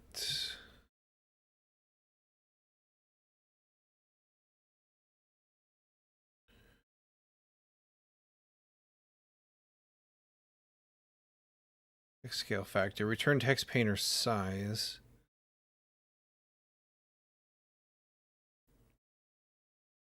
Text height, text width. Scale. This requires a widget to exist, though, which, my eyes, right? Little flashbang action. Good old medium. I feel ya. I feel ya. That's not going to help me make this decision.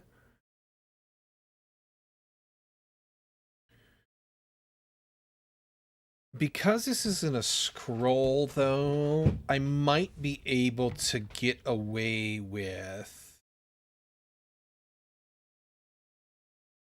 We'll let it grow. What if we said, like, just a min height of 50? Or what does that really look like?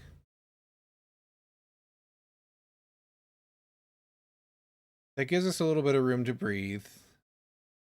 And then they don't wiggle. It doesn't look too terribly stretched out. Maybe a little smaller. As a society, we need to stigmatize not having dark mode. Right. A lot of things do now. I used to run dark readers, but it kept breaking stuff in weird ways, so I stopped. That's too small. Let's kick it up a little bit. That's still too small. I think maybe 50 was just perfect, actually. Gave it just enough, a little bit of room to breathe down there. And as we make this smaller, because it's in a scroll vertically, I think we're okay. And it has a min size it's allowed to get to. Yeah. That'll work. I'm all right with that. So then we can do... Down here, there's an animated opacity, I believe they called it. Animated opacity. Yes, good.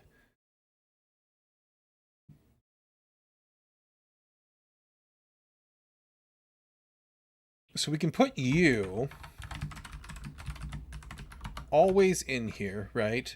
This can be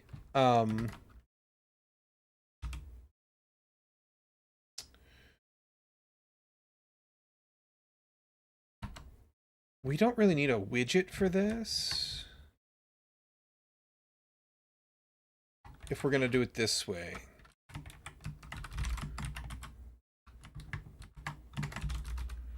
I don't think. Dark Readers is definitely doing God's work, but there's only so much you can do. Yeah, exactly. It's one of those things where, like, variances in styles and layouts just makes that a really, really, really hard task. Error text can now be error text directly because it's validator. I don't need to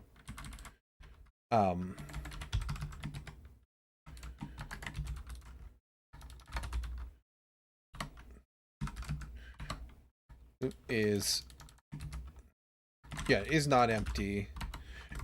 If either of those is, this should be not equals. If it's not null and it's not empty, then this should be 1, otherwise 0. I believe it's... Yeah. Duration, we can do...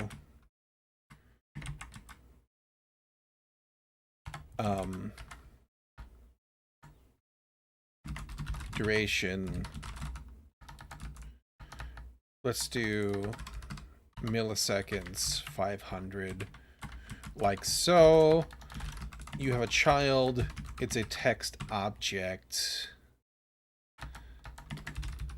Error text. Ooh, except for...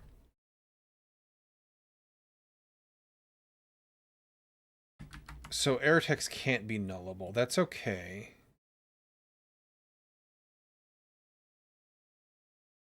That's way too far. You can be a non-nullable string. We can clear you if you...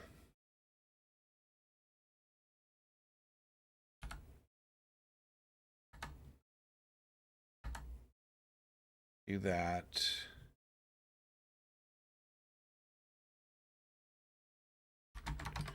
You default to being empty. And then come in here.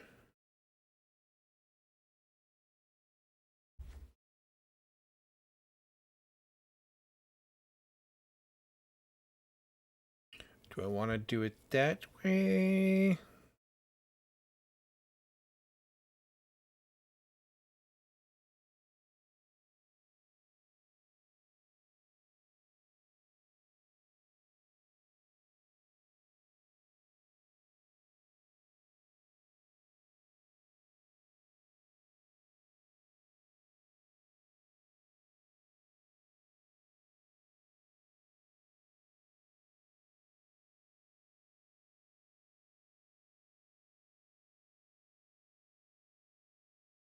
I think I have a bug there, I noticed. Yeah,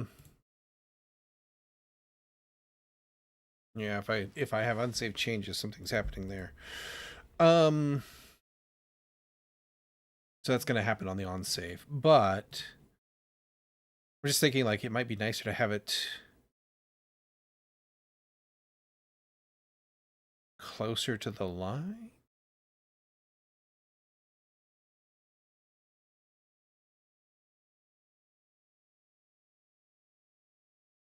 We'd have to put you into a row, and maybe that's okay.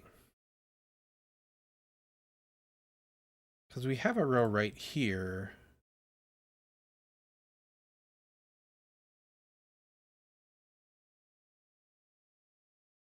What if we did put you...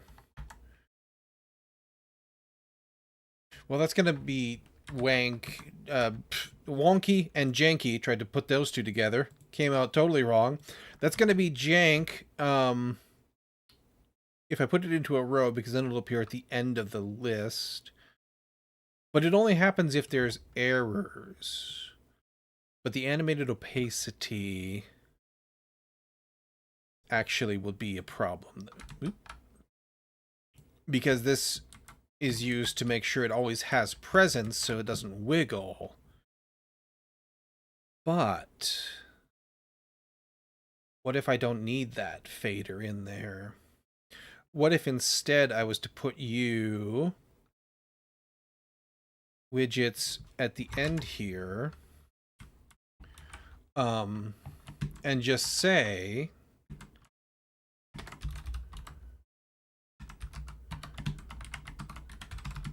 that.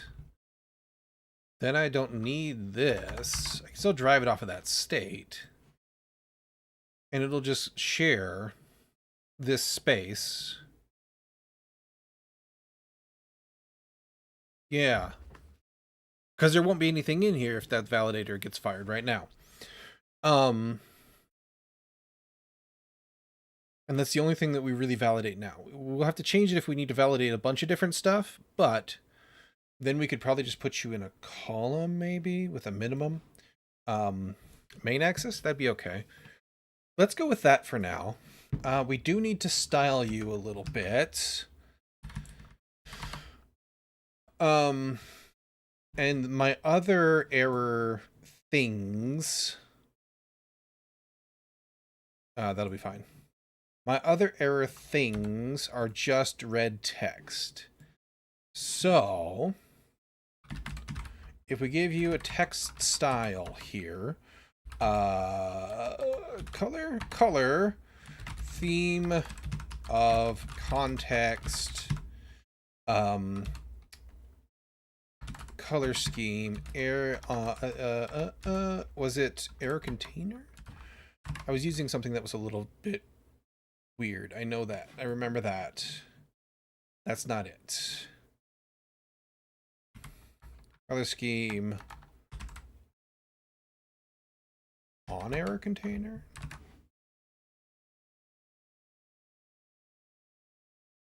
Yeah. Oh wait, no.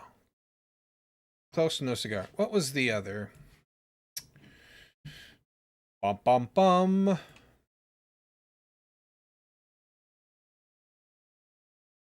It's not container.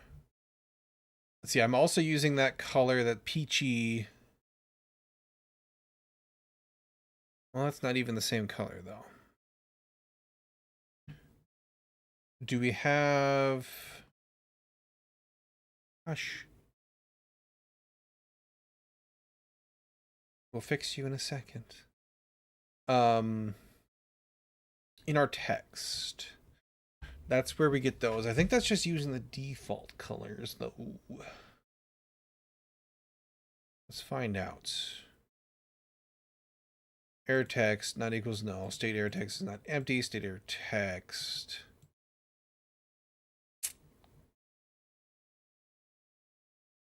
You must be something else, though.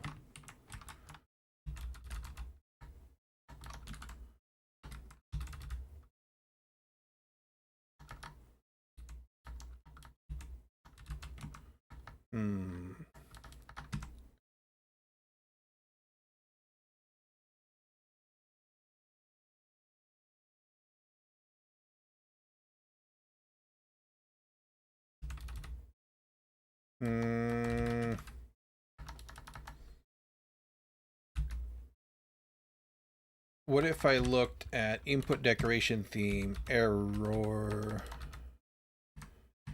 style,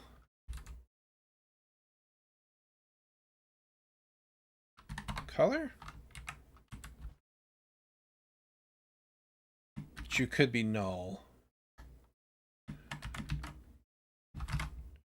What if I said that? Nope. That's a null.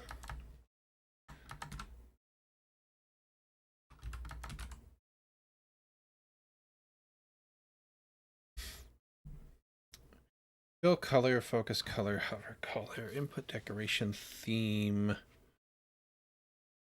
Because you're an input decoration.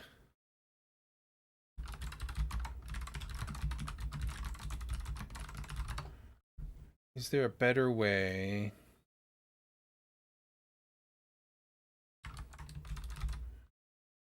Error message, decoration constructor.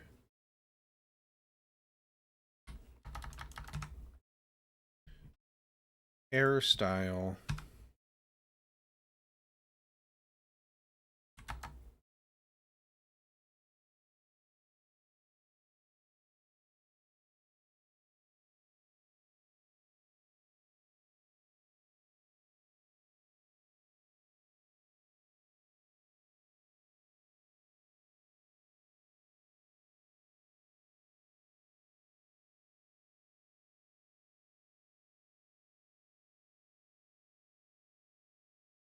we could maybe actually just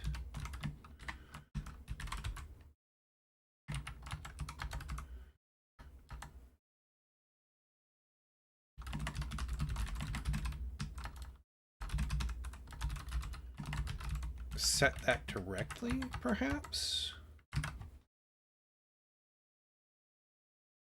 Would that work?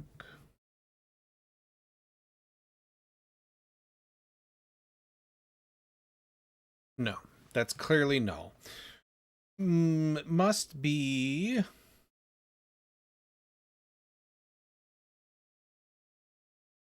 Put decoration error text. If null, defaults of a value derived from the base text style or the input field and the current theme.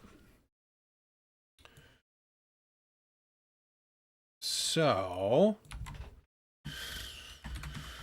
text style, color, theme of, context. What was the,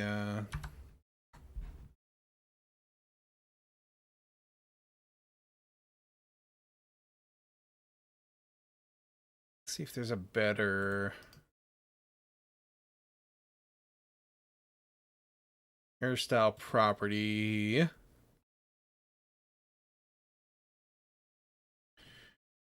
The if null, defaults of a value derived, which we saw, that was the default, was null. So it was just white.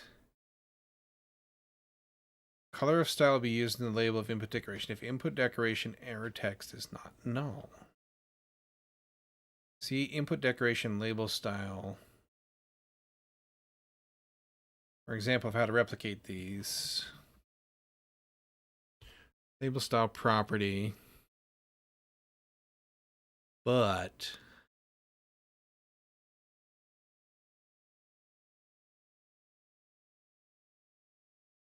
context color scheme error. Okay. But I thought we tried that and it was wrong.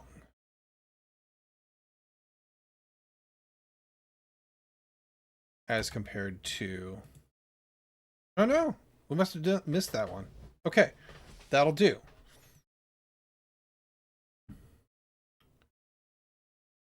All right, now, this guy does extend. Let's make this stop because it's deeply annoying.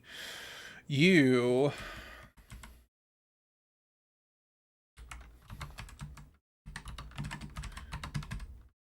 I don't know if this will work.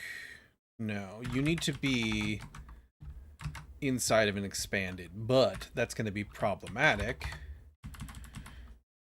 because I don't think we can do this inside of a constrained box. I think that's going to be a parent error. Maybe I'm wrong. Oop, nope, something was freaking out. Just took it a second. Get you back up. And I need error text to come back up. So I'll do that. There we go.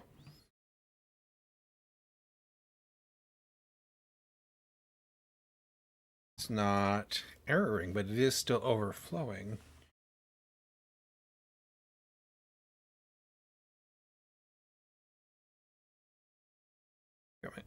Yeah, incorrect use of parent data widget. Yeah, that's what I thought. Okay.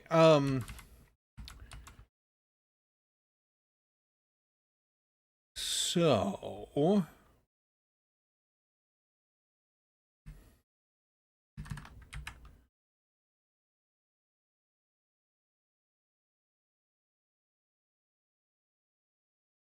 are we gonna do about that?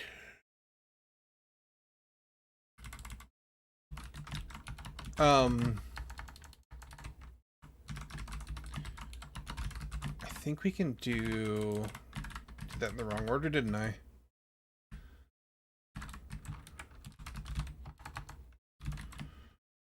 Am I allowed to do... I don't remember if I'm allowed to do this or not. That's this row. That's that. That's you. That's that.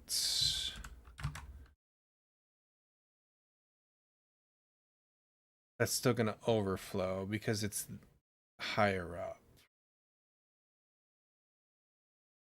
That was kind of janky anyway. I'm glad it didn't work. Okay.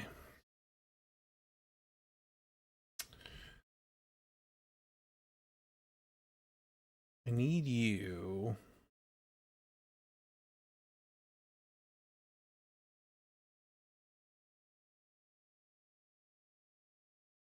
There's got to be a better way.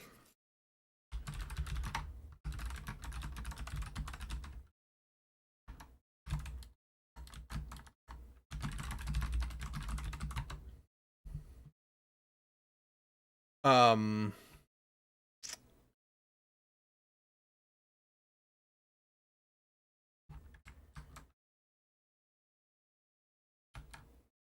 and I don't actually think this will be an issue.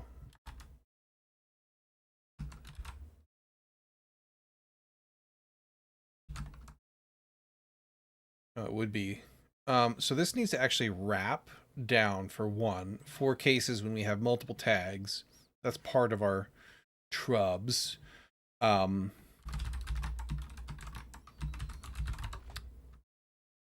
Wrap, right? Yes.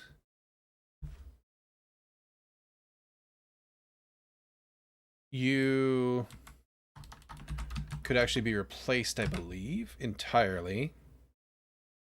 And that'll get that going. And actually, that might just fix everything.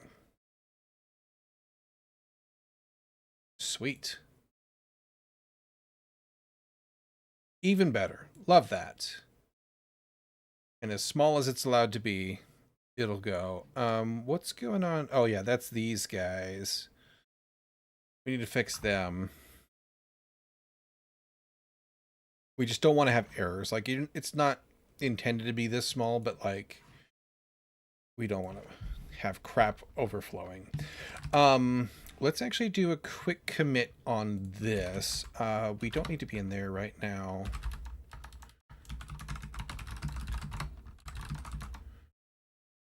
Connection data form, map editor, tag controller. What do we change in tag controller?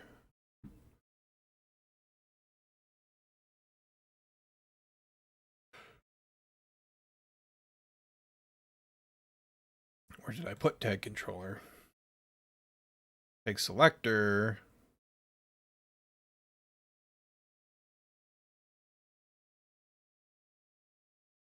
Where did I put you?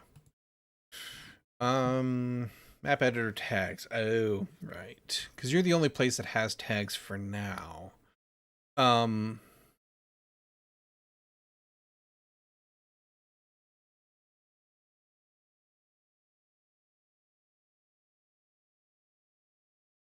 don't know if I want to move that again. Where are you? Oh, we took those out. Okay, yeah, that makes sense. That's fine.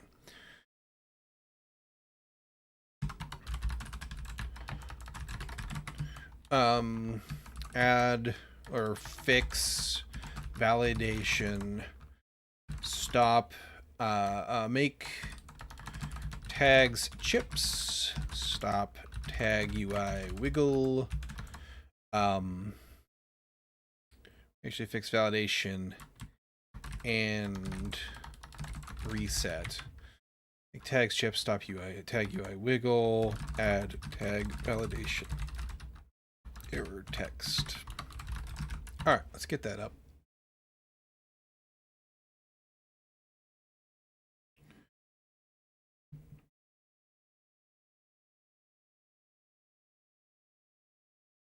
Now, names. The label. Comes from the sidebar form field. Exclude focus has a row.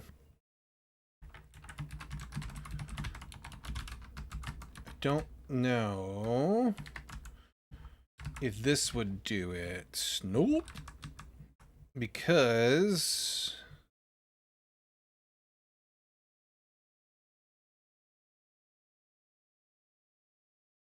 Wait, why not?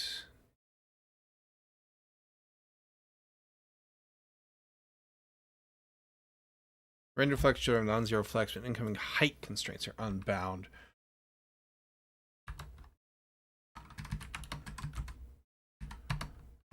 Not alignment, size. If I call you min, let's put that back really quick. You're still not allowed to do an expand inside of here. Or it could just be, I need to rebuild. Try it. Okay, the answer is no.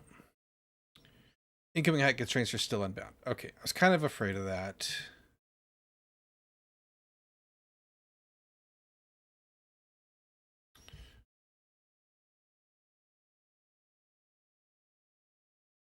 Space between label and item callback.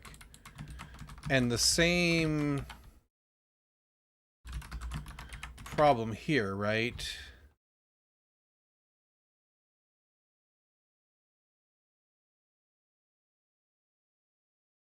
Oh, I can't expand you because... Well, I guess if it's nullable, it can't be null, though. So I can't do that because we want this widget to be nullable.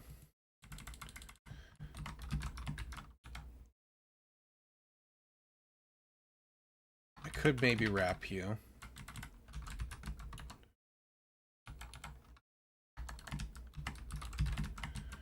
Just like we just did. You are nullable, but there's always a wrap here in that case. That might be okay. It's not even actually like... No, that didn't work.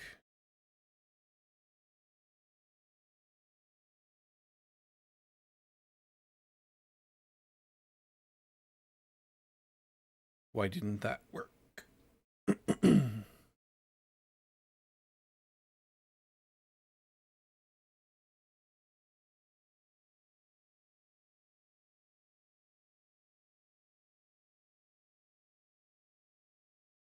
Oh, also we've got... That's a little bit janky.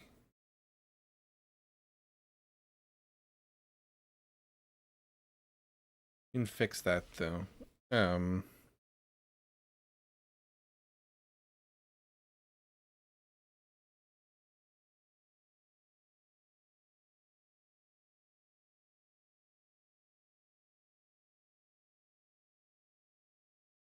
Wrap alignment start. Alignment is wrap alignment start.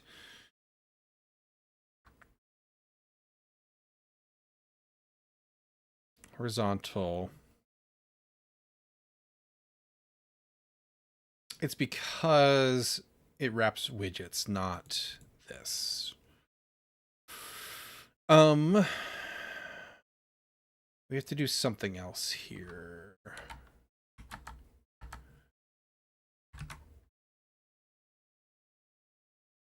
Exclude focus.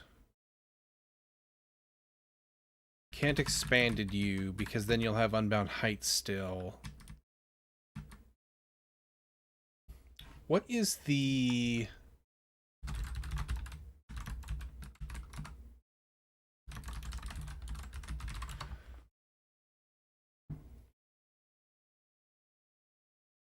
Is a way to do ellipsis again.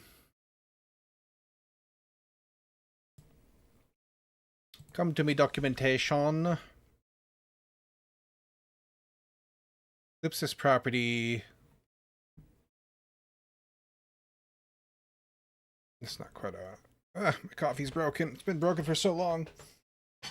I'm going to take a quick break, use the restroom, and get a beverage because my coffee's broken. But yeah, I'll be right back, and then we'll figure out how we're going to handle this in a way that's better.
All right, there we go. I also need to jot down these things really quick before I forget them. While we're taking a break, I need to get Mongoose container working. I should Docker file for engine Mongo install compass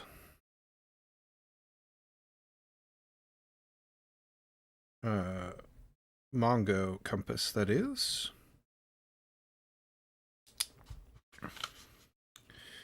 And then fix paths in server. We'll probably just take care of that here in just a few minutes. Might as well. All right.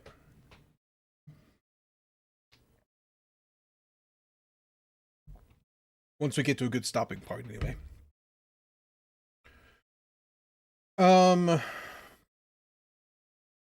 So our label.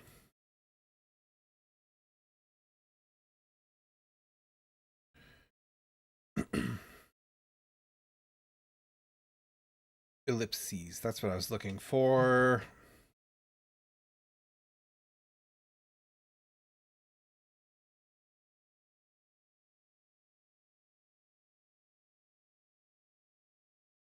Bum, bum, bum, bum, bum, bum. Overflow is a property on a text widget, which would be actually our responsibility here to set.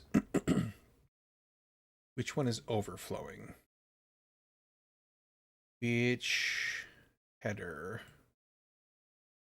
Exit description is overflowing. That's going to be up here.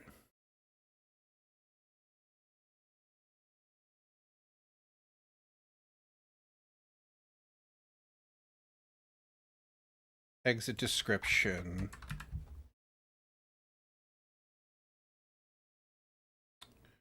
Oh, you're a text field widget. Wait. That's right, we put you down here, duh. Text widget label. Good, actually, because this will make this easier. Overflow. Where did you go? Where did you go? Text overflow.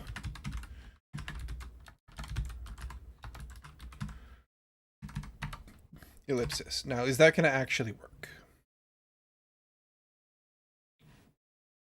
No, because this widget itself is getting pushed over.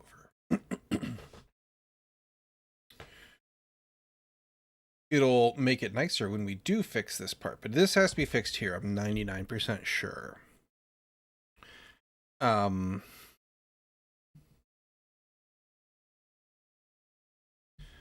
don't think... Hey, Sad, how's it going? If we do this, we're still going to have a problem, I think, because the parent of this is going to be the scroll, which is going to have height issues, I think. Oh. Oh, it's because I have a padding here. That would have to be wrapped as well. Incorrect use of parent data widget. So even if I expanded here, it's problematic.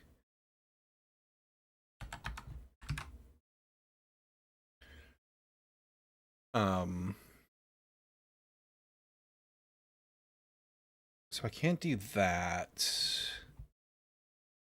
Problem is I'm like 3 widgets deep in here. And then sidebar form field goes inside of nothing. If I was to expand this, expand id.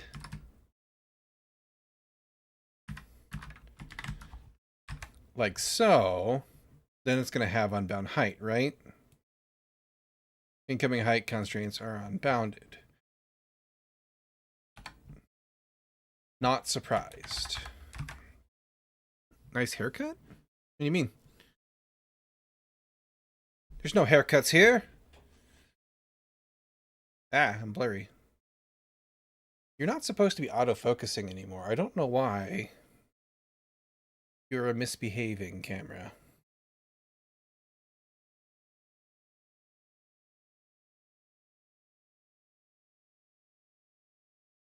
Property. There. Behave yourself now. I've taken all of the automatic out of you because you can't be trusted. Look fresh today. It's probably just the fact that it's dark outside, because it's like super cloudy and rainy. And so there's no extra light happening.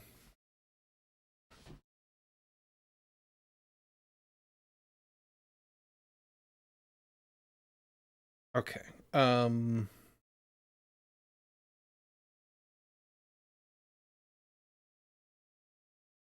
The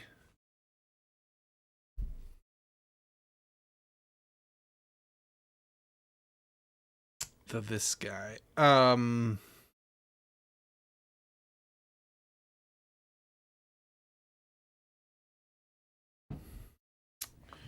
There's got to be a better way in Flutter.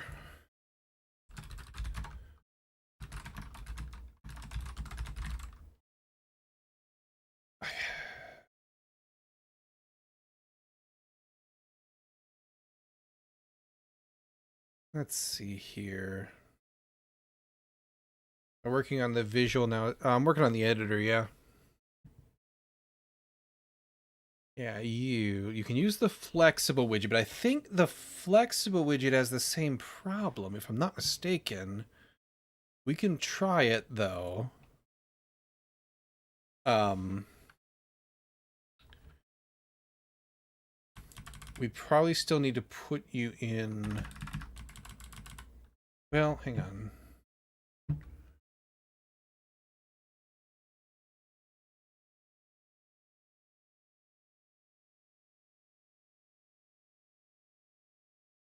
Subtitle text and expanded widget.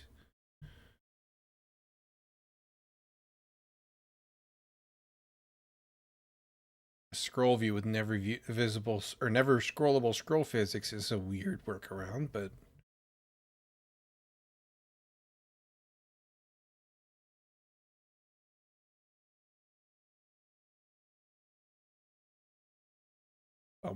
bum. Flexible. Maybe I can do it. All right, so our row here is the label here is the problem. Let's do it. Child is this guy still. This is going to be angry at me, though, isn't it? Wired widget child. So I'd have to do...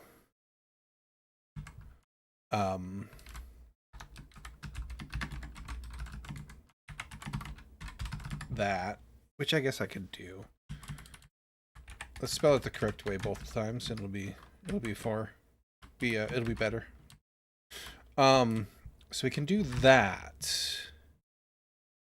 Is that going to error? No. Okay.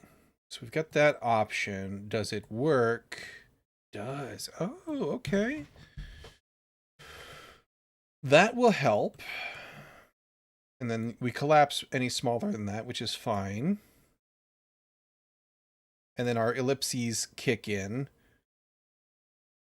All right, we'll go with that.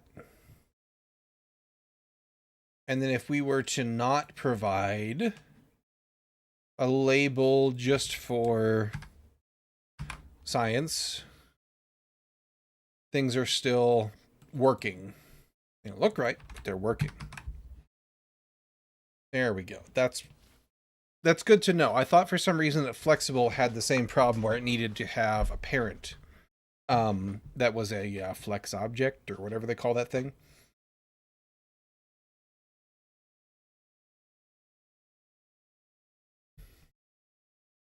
All right. Because we fixed that. Connection data form and sidebar form field. Oh yeah, because we gave you. Let's let's give all of our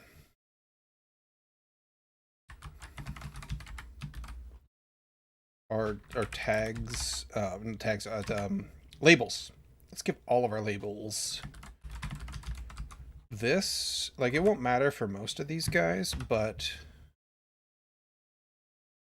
just in case we change it in the future. Actually, hang on.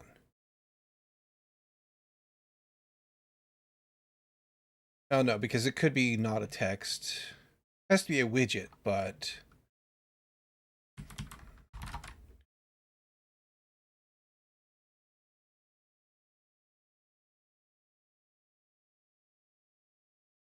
label. Okay. Might as well do them all while we're here. None of them should ellipse, but in the future, things could happen. Fix overflowing label text.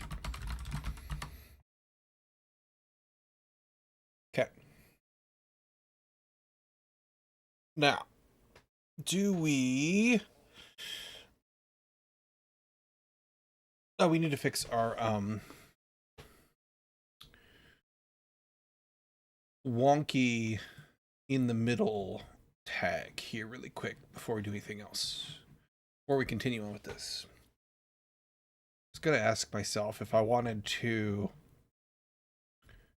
do more with this or stop really quick and fix up the environment so that we can actually run. We do need to get around to that.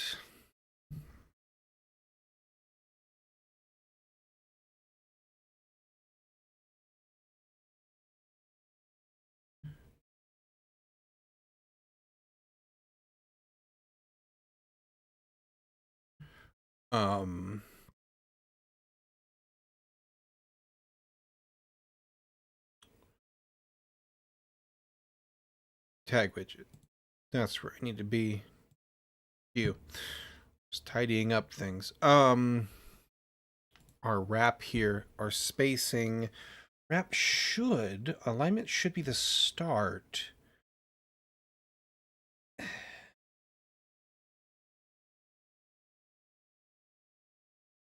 Strained box. Oh.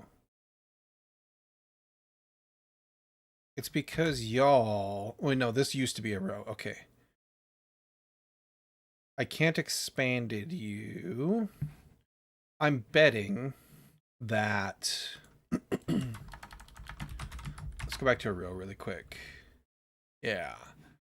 Row had more padding and stuff around it.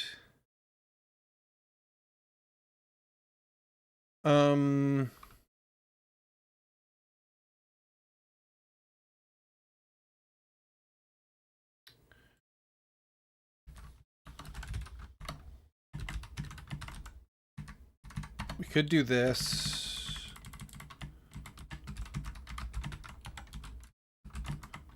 We can do this.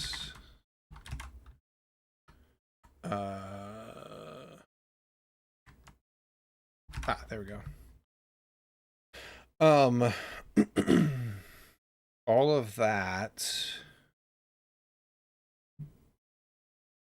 will work except for when we start adding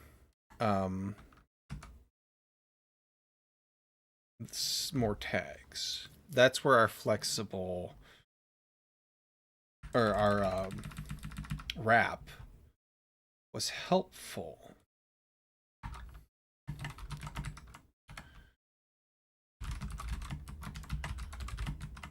Do I need to wrap you? like so, to get the best of both worlds. That's still going to break that. So I can't do that.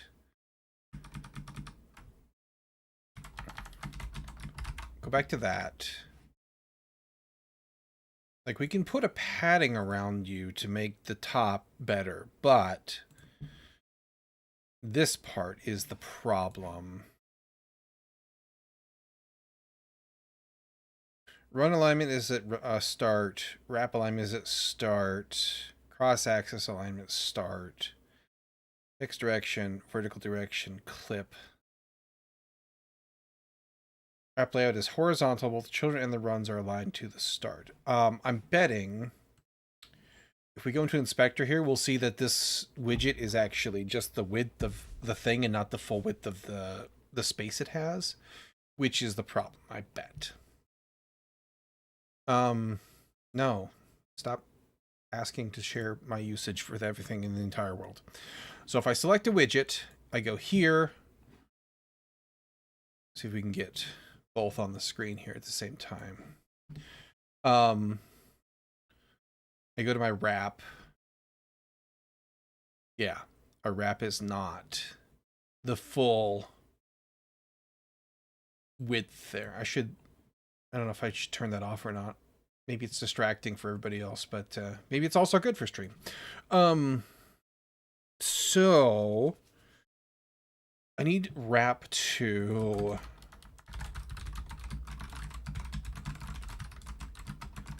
consume all the horizontal space. Make wrap child fill available space. Wrap your... Oh, you know what? I'm stupid. This is not... I can make this easier. Column, cross-axis alignment. Cross-axis alignment start. Duh. You fool. Works 6 times as hard for things. There. And now you wrap around. Okay. Spacing 10. Run spacing 10, let's just say, and see how we like that. That's pretty good for between them. And then you don't have like a padding, right?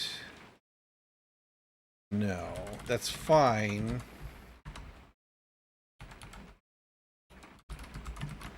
We'll go ahead, put you in there.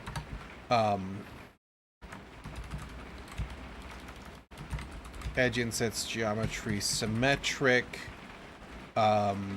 Vertical 10, sure.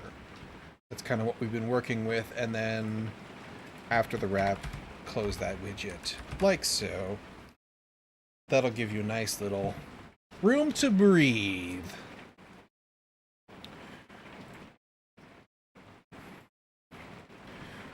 We should also do our options here.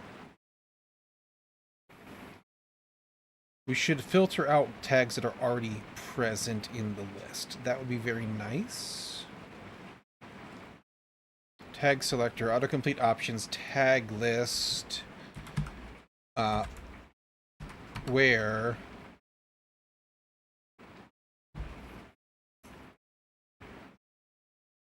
add tag to list, string new tag, map state add tag, new tag.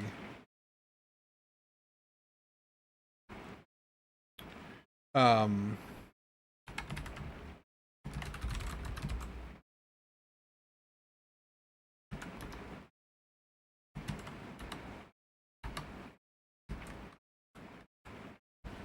I not doing this correctly?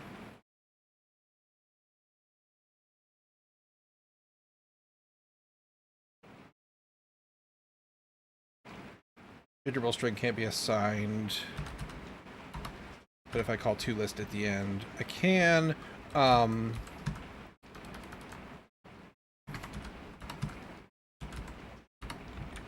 Current tag does not contain tag.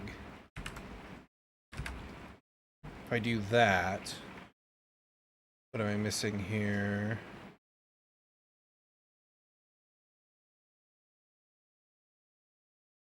Might complete normally, causing null to be returned.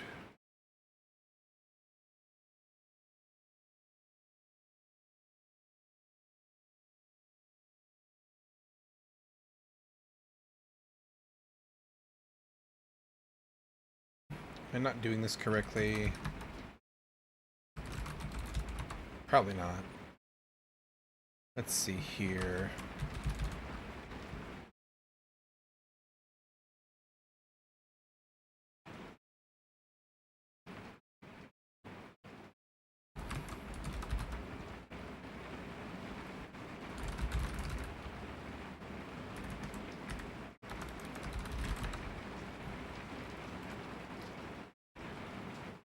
Oh, it's because I need to not do this. I need to just arrow funk it, I think.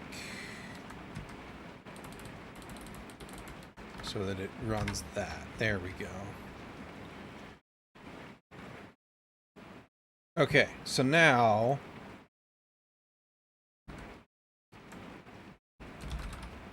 Southwest does not show up in there. Southeast does, it's not in there. And then this needs to also be smart enough to not prompt us for tags that are already present. So we've got that. Actually, hang on. Before I do this, let's do a commit. Fix alignment. And padding of the wrapped chips. Now, put that back. Here, if current tags does not contain new tag and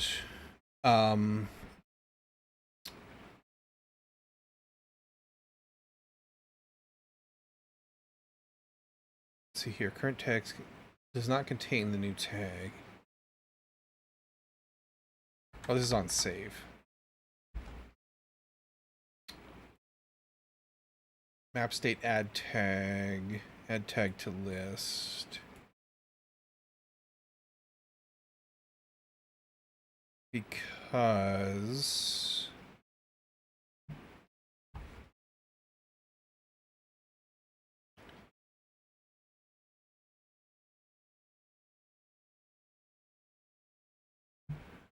where did we add that? Hang on.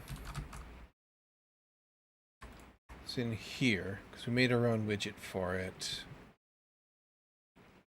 To wrap it. To get some behavior. Options builder.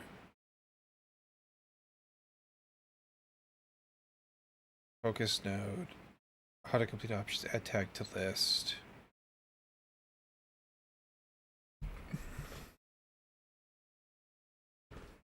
New tag prefix. Autocomplete options where string tag return. Oh, that's what I forgot in my other. Okay, we'll do that. I'd rather that than the arrow funk.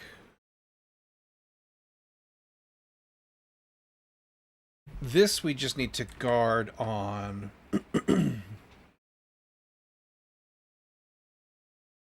Ooh, except for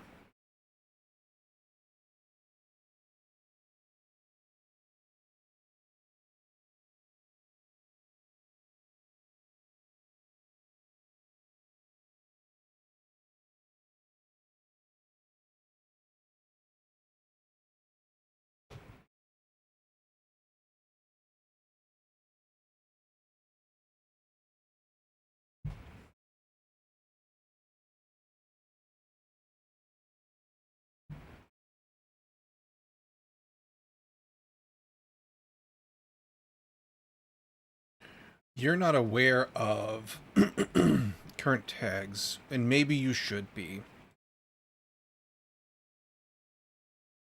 Because that'll help.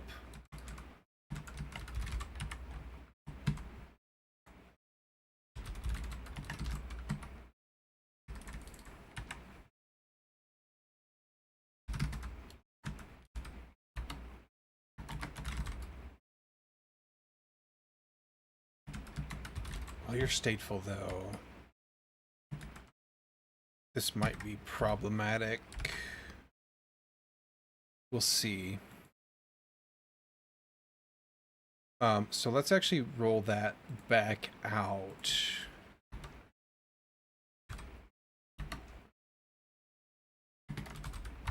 And give it that. Why, hello! It's Rufio! What's up? Thank you so much for the raid. How was all the everything? What were you up to today?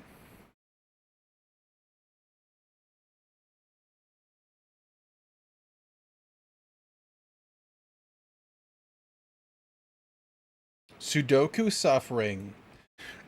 Trying to make Sudoku suffering, or trying to solve Sudoku suffering? Because both are likely.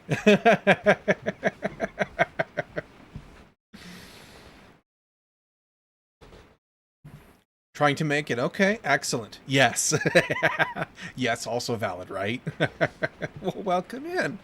Today we're suffering on making our map editor some more. We now have the ability in the server to move from one map to another so that you can have, like doors and internal things. Trying to generate the nums. Gotcha.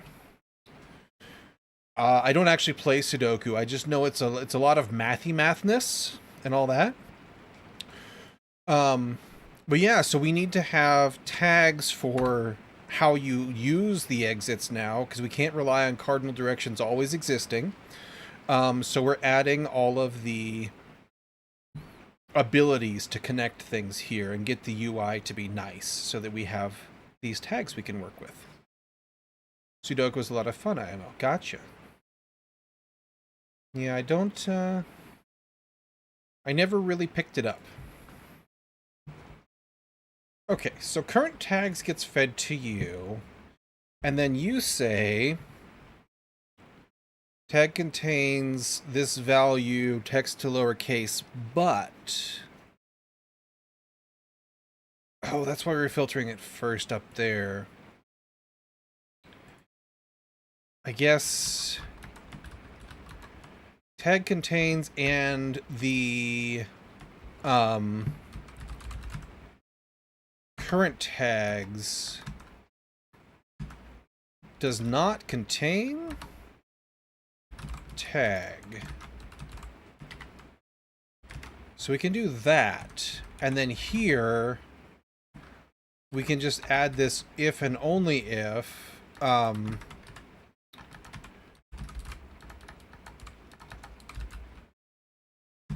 current tags doesn't contain our tag as well. Can I do that? Am I allowed to do that? What if I spell it right? Am I allowed to do it then? No. I would maybe have to do... Would it let me do it if I was to do a ternary? It would. Okay. This isn't tagged, though.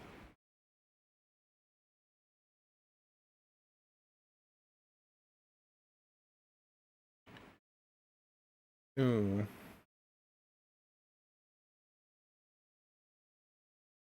I don't know if I can do that. This isn't Go? No, this is Dart. I can't do this, though.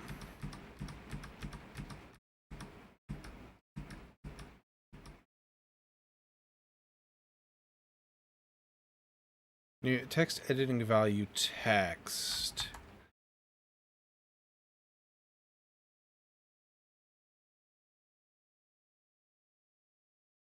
Oh, yeah, I can still do that. I need to not base it on, um, I can't do that. I have to ternary. Um,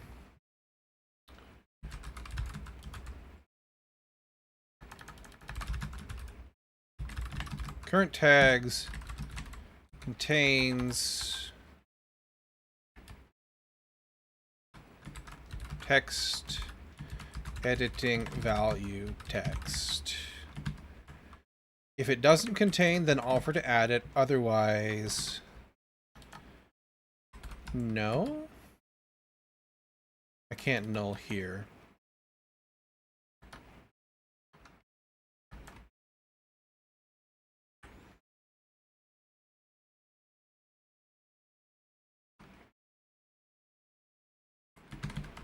And I can't do that either, right?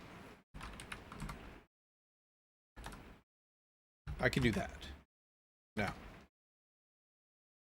You jerk. Because I don't want an empty string there.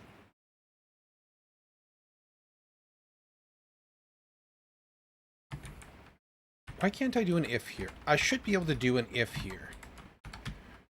If this...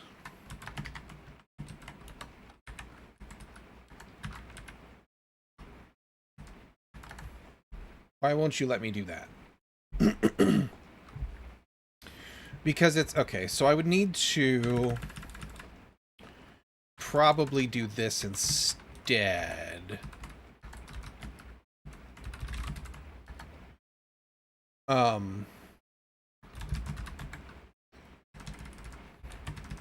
So that I could then do this. Result add you like so. And then I can return you. Okay, so then if you're in here and you're like, I'm gonna add south again, it'll give you these options, but it won't offer to add a new one. If it's not, if it's, you know, sow, well, you can add sow if you think that's a valid tag. Alright. Deleting tags from the valid list is a little bit sketchy still. How are we going to do that? We need a pop-up, like a modal edit for that. But if you wanted to add southwest, you could, and then it wouldn't prompt you. Ooh. Ooh. I can't do that, though, either. Well. Maybe.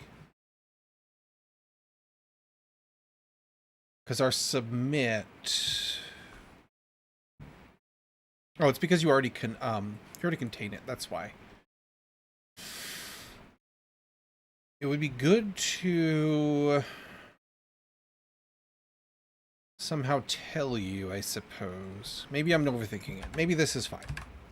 Maybe this is just enough to get you going. Let's go ahead and commit this. And we'll try spelling it correctly for fun. And we'll say, only display options in the autocomplete that are not already in the tag list. Don't offer to create duplicate tags. So we'll get that up. That'll do nicely.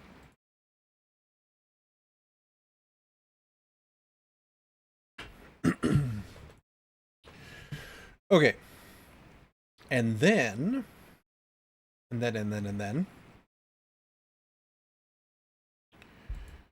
we do need to add that tag stuff still on our to-do list. But that is a thing. Let's see. We need to have you come up We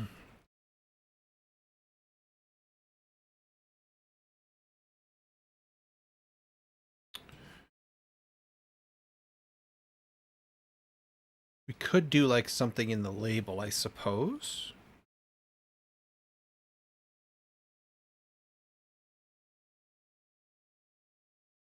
Hey, thanks for the follow. Appreciate that. I could do like a button up here maybe. And that would probably be kind of the best answer, I think.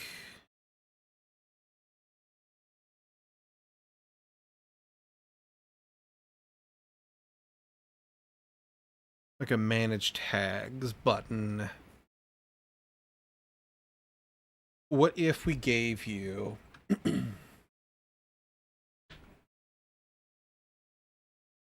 up here our label?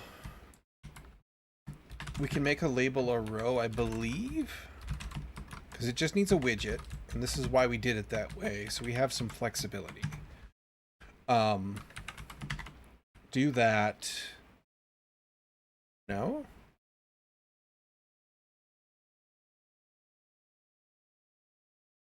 Can't be assigned. Oh, right. Sidebar form field only accepts a text here. What if you just accept a widget? Like I thought I did.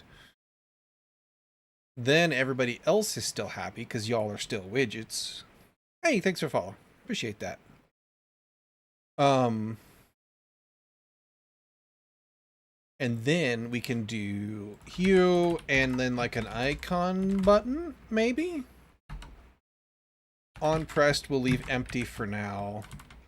But icon will be an icon. Icons dot edit. Something like that. I would like you to be smaller though, I think. It's going to be the actual button. Filled, fill tonal, outlined. Outlined is just going to put a box around it. Filled is going to fill the square around it. Might have to do something else, because that's too big. I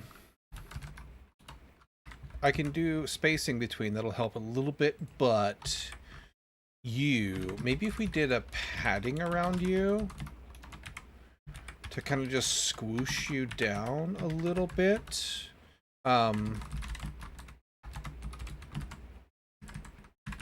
Symmetric. But for now, we'll do both the same just to see how we like that. No, that's going to pad out your parent because you're going to tell it it's bigger. Because your parent isn't locked. Margin also won't work in this case. We could do, instead of this, let's do constrained box, and instead of the padding, constraints.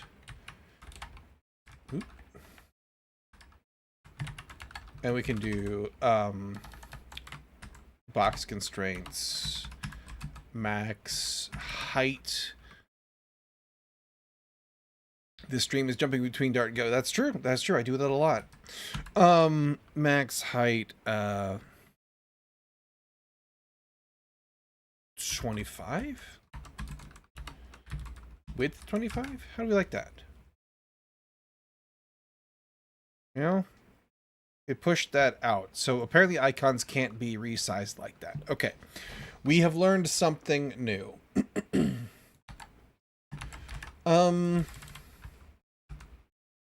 Is there a smaller icon, just like natively small? You're probably even bigger. No, actually, that's not bad. That's a little better. It just doesn't look so outsized compared to the tags, right? I like that more. Let's go with that. That solves a lot of problems. Okay. Now, the on-pressed is the problemo here. To do, make this pop out the edit modal. We haven't built yet. We gotta figure out how we want to do that. We could put you inside of here with the tag code, I suppose.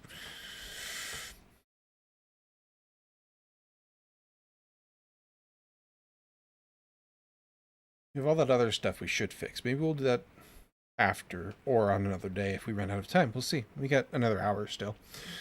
So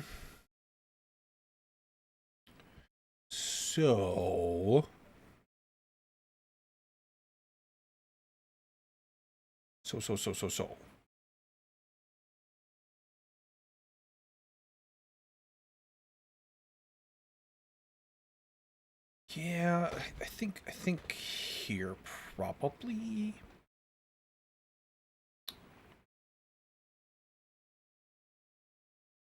And let me look at the docs.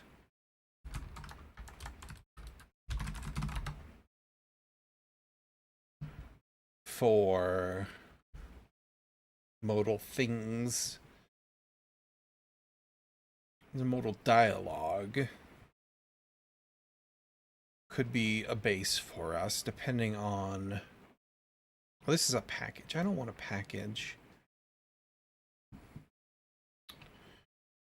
Bum, bum, bum, bum, bum.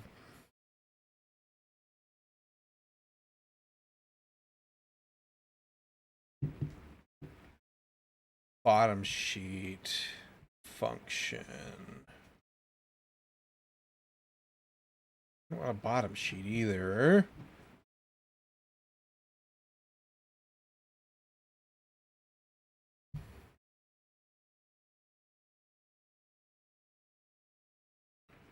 Displays material dialogue about the current contents of the app. Okay. Could this be a base? I need you to run. Work. There we go. Okay. Yes, that would do. We can use this. So, dialogue example here.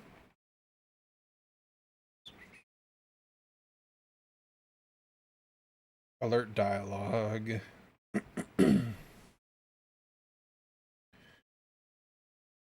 Is there anything else? Show dialogue. Dialogue box. What is the difference? How to use show dialogue to display a dialogue box. Shows the creation of show dialogue. Still an alert dialogue.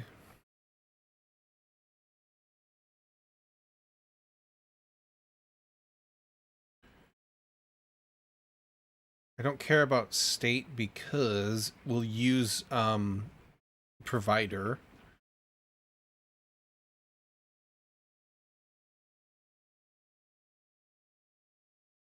Okay. Well.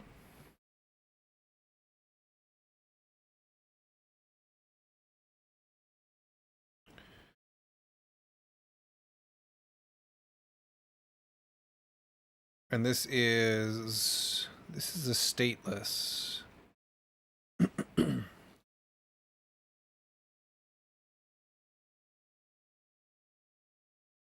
Oh, I bet you this is alert dialogue.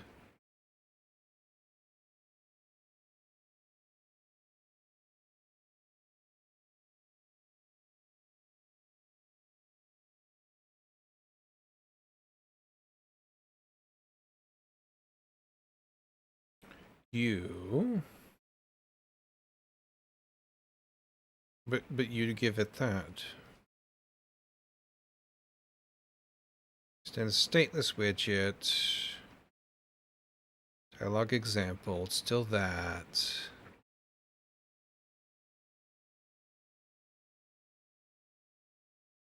These look remarkably similar. Something different though. What am I missing? What is the point of having both of these? Key, context, material app. Okay, this one is themed.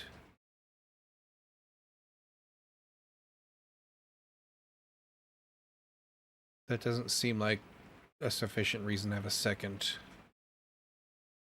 Stateless widget, override the build, show dialog simple, outline button, okay. Dialog builder, context.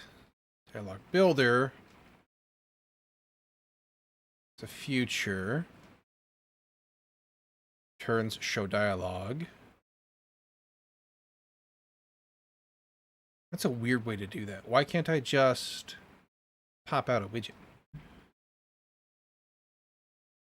Basic, title, all that, actions, and buttons. I won't need... Well, I guess I could use actions to commit a change. I could put...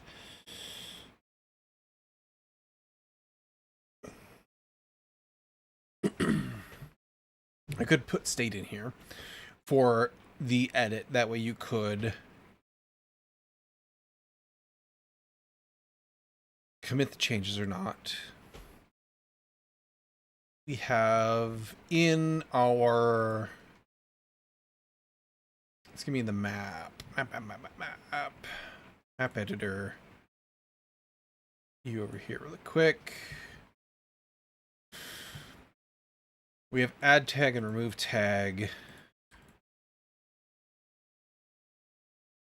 These don't call save yet. Okay.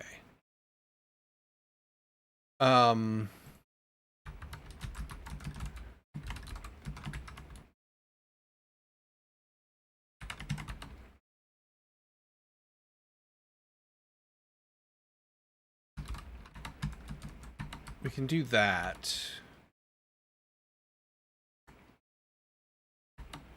And then we should...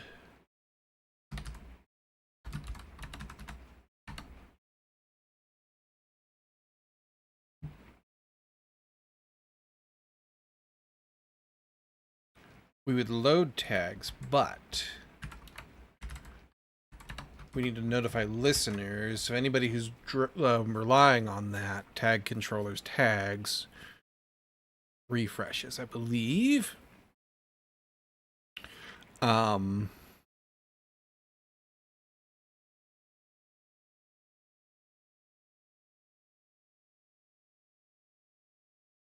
It shouldn't actually matter.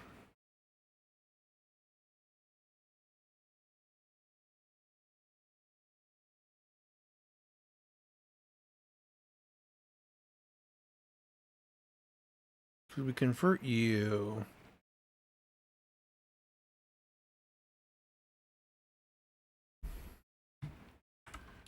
We still notify, I suppose. We don't need to reload, I don't think. I think we're okay without that. So if we do that, we definitely need to have state in this widget so that we know what's in there and can adjust the list accordingly. I'm also a little worried about the size of this, but we'll get there.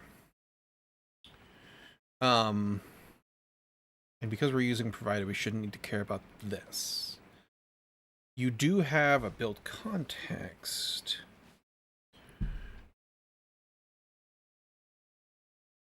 And it shouldn't matter if this widget doesn't get cached because it gets rebuilt whenever we click on the thing and it's not a hot path widget, right? Okay, so let's go ahead. We'll put it in tags for now. Call you tag edit modal, I guess. Why not? Don't Ask me again. Okay.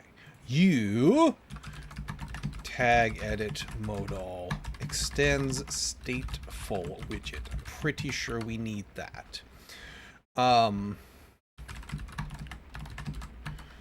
We need some of that.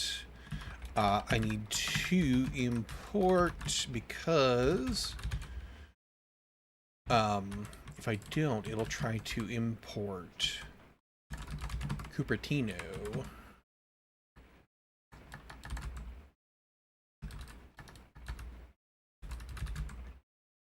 Material. There you are. We need to override, but first let's do this. Tag edit modal state extends state tag edit modal. I don't know why IntelliSense has become so jank lately. Deeply annoying though. Okay, and then override create state. You tag edit modal is your state. Turn tag edit modal state. Okay, override widget build context return text. Hello world.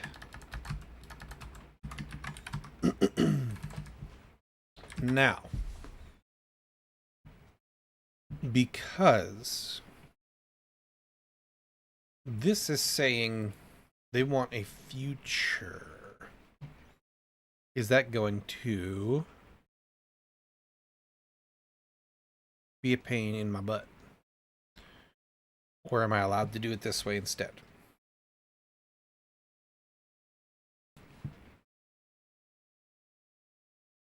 Returns an alert dialog in this case. This returns that.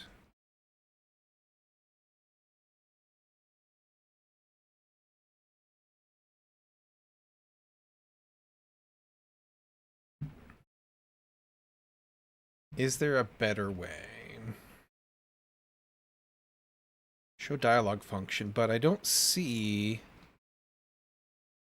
dialog builder. Okay, this returns show dialog. That's why. I don't need to do it. This way is weird and I don't like it. I don't understand why they're doing it that way when I could theoretically come in here and do show dialog, which this seems to be asyncy. Context builder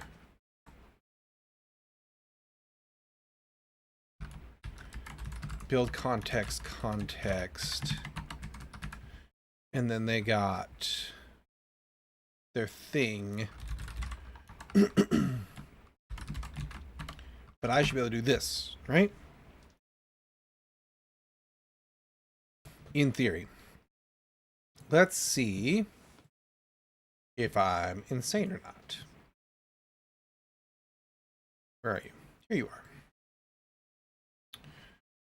Okay. Nothing happened. But also, let's do this. Make sure we got nice fresh code. Map editor. Jim. Pick one of these fellas. Aha, okay. So it grayed out, but I don't see. Oh, there you are. Hello world. Okay. So we're cooking with gas here.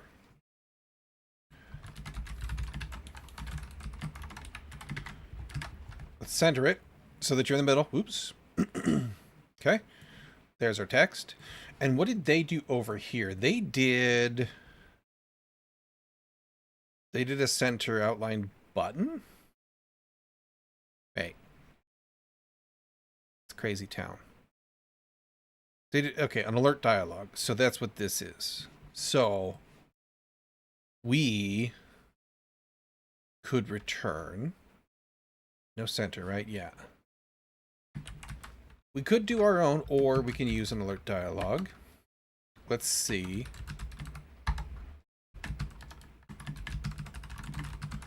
if we like this or not. Oh, this needs to be a text. Not just a string. Okay. And then it has content as well, which... lorem ipsum, you get it.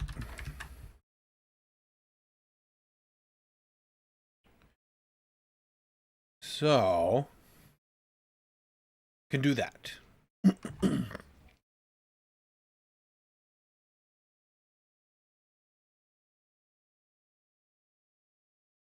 I think I'm okay with that.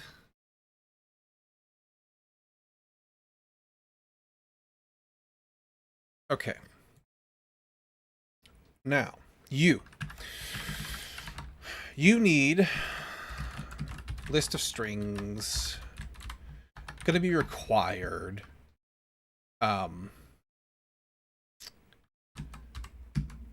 Tags.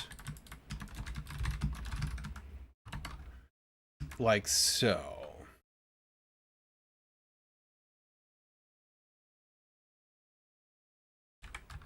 Final, yeah, that's fine.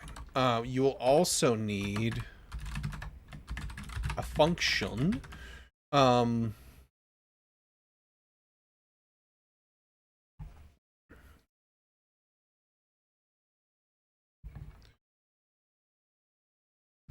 String can be nullable on add.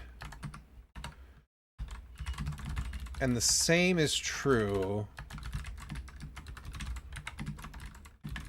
on remove, right? That way we don't have to pass the whole everything into it.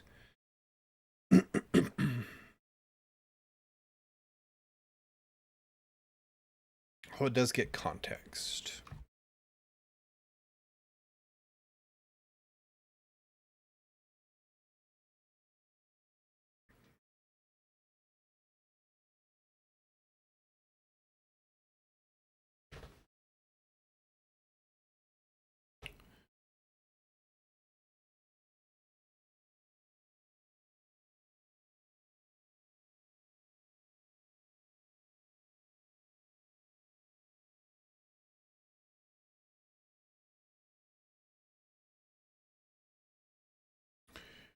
If we want to put state in here, though, and not have this be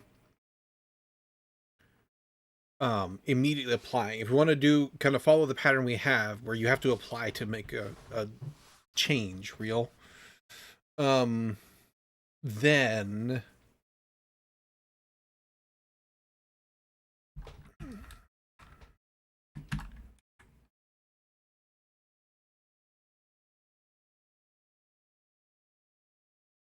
we would need to do something else. What if we just pull it out of context? Because we can do that.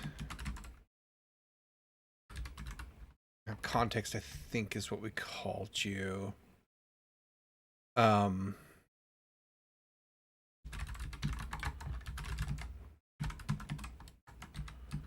Context watch map context. No, it's map state.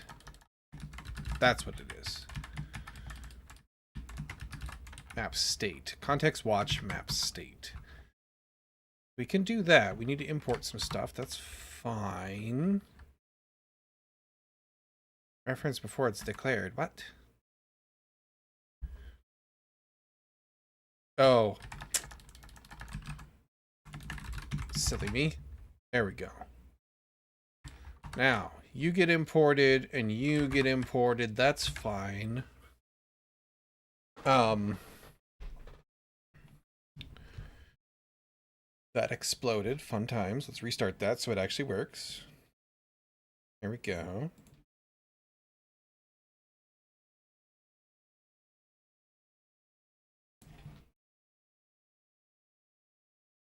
And edit. Ooh, it's still could not find the correct provider map state above this tag and mono widget.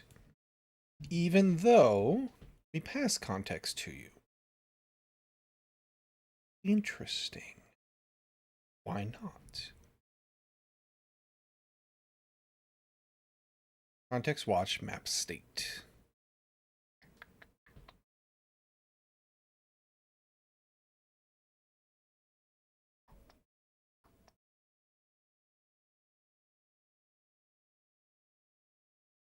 I'm 99% certain this will still happen if I do this, but let's try it just to be sure. There might be something weird to do with context and the way it's getting added to the widget tree. Come over here. My connections. Tags, edit. Yes.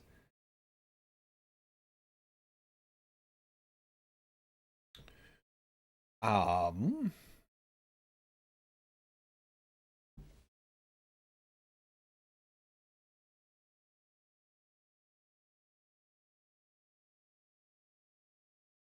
Okay.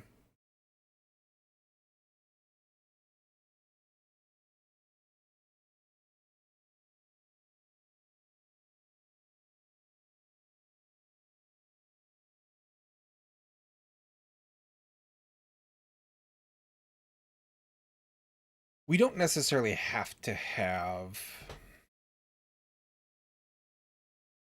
It would be kind of nice to have an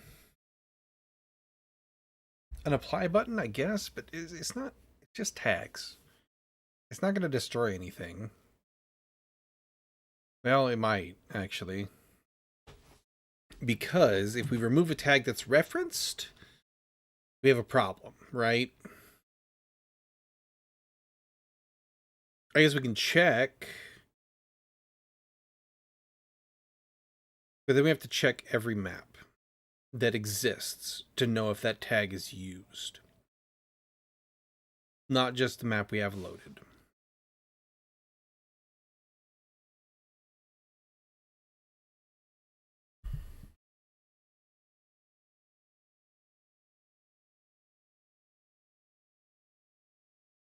And that's a problem.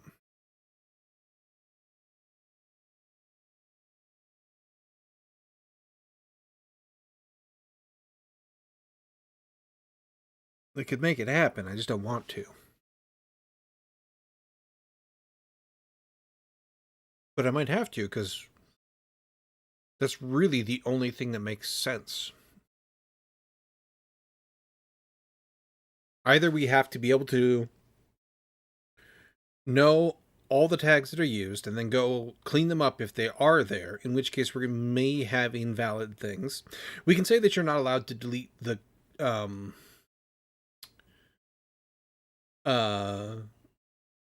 cardinal directions right from the list, but anything else, and then what do we change them to? We could throw an error and say this tag is used on such and such map.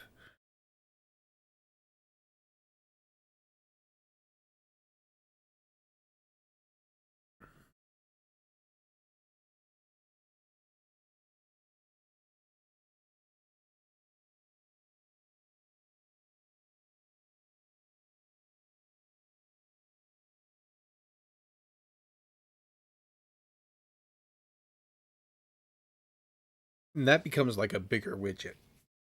That is not the friendly, cheap, and cheerful creature I was hoping to write here. It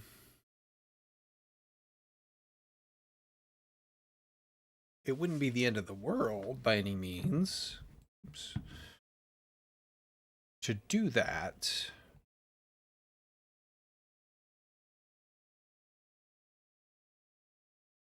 the other option is we warn you, but then how do you know? You have no way to make a good choice or not, right?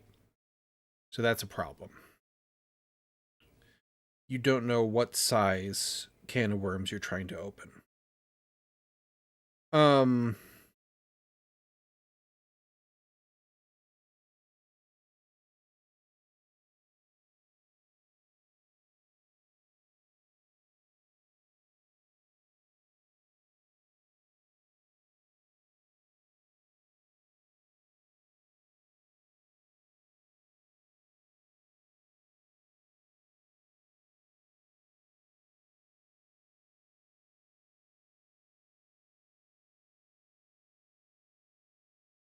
We also have the map file data.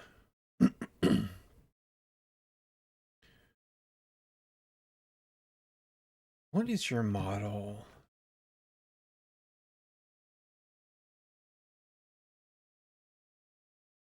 You use the entire file, but you only care about parts of it. We could expand you and make you more like a metadata thing. Hey, thanks for the follow there. Appreciate that. So I could do that. That would be a thing to think about.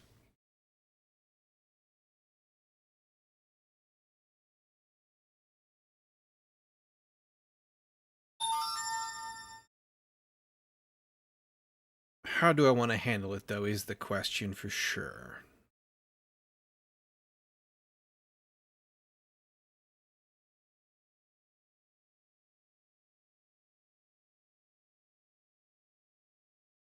And then you need to be able to get...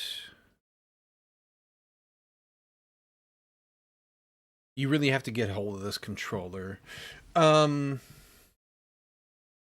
can say that...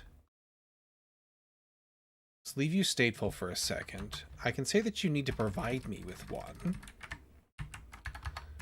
That's not the end of the world.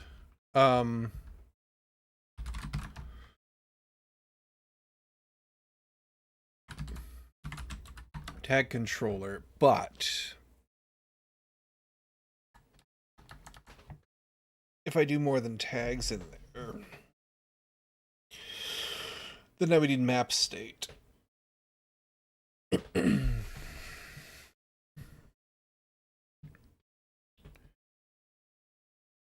That's problematic.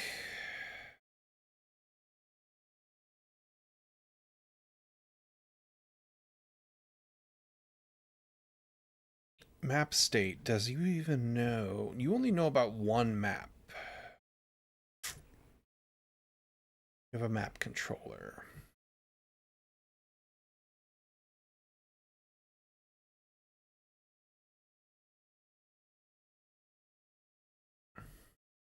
You know about file, though.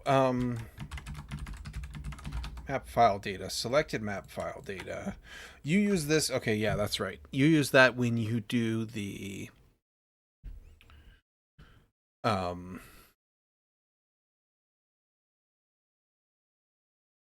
the top bar stuff. That's where that gets consumed. But you are there.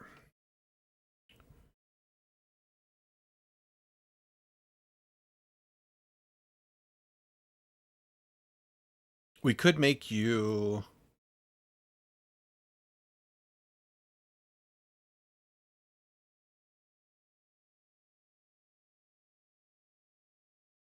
We could make you load that up. We need to pull map controller out into its own thing, I think, just because it's getting so big. It does so many things. But it is the state provider for everything in here.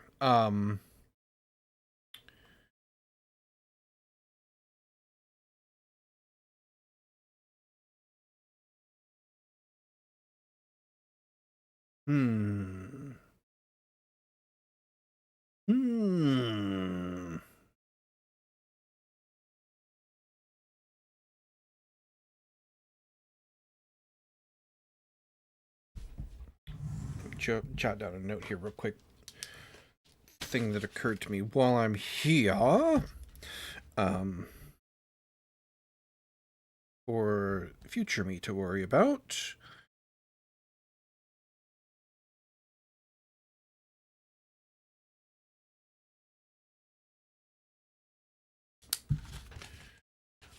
There we go.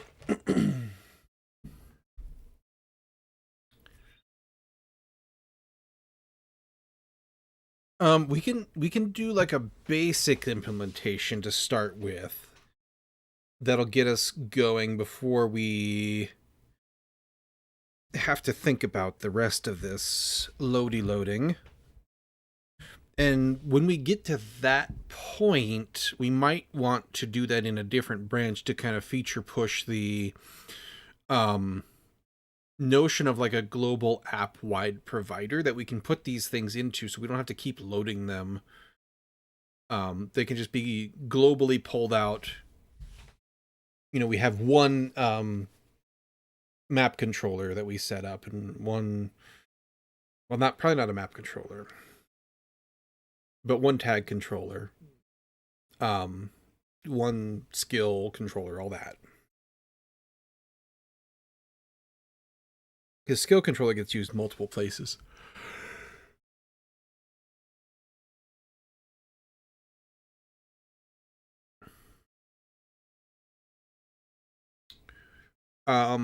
Yeah, let's just do kind of a naive one to start with. So map controller. This is going to be required.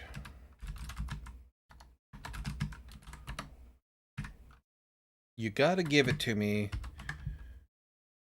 I don't want a refactoring. I want an importing. You got to give it to me, otherwise I can't do my job. So it's required. You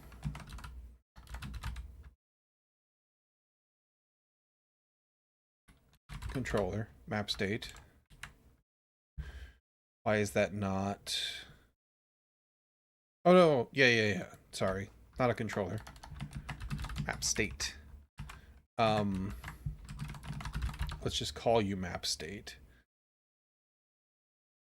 Let's fix the imports up there. And then what are you?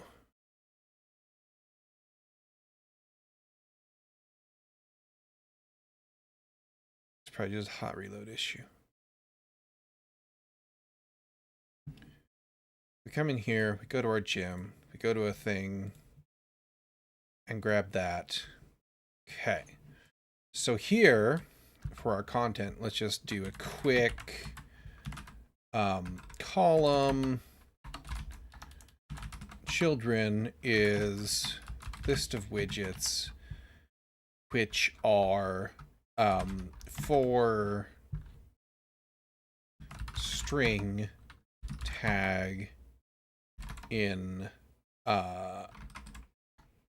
map state, widget map state, tag controller tags. We do text tag. Okay. That will get us our list of that. That's wonkified. We can do main axis size, min to not have you consume all of that space. Okay. We can also do, we don't want to do a column here anyway. This is just enough to get us going. We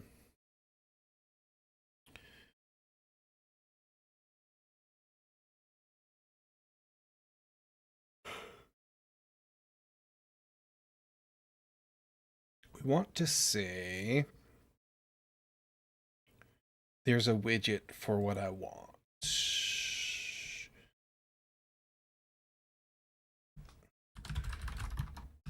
Editable list widget, maybe. There's a list view. That's not what I want though. That's just, this is just a build. Like, yeah. It's closer. What? Oh, this is a full selection of list items.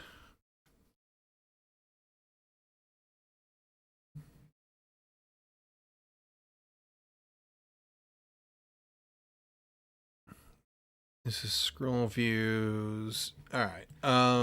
It's a different creature.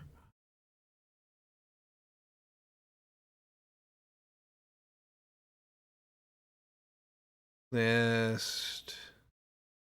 Can I not make... Why can't I... Yeah. Yeah. Alright. List wheel?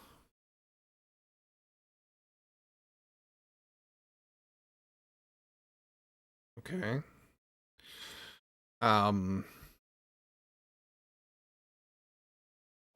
Table? Is it called some kind of table?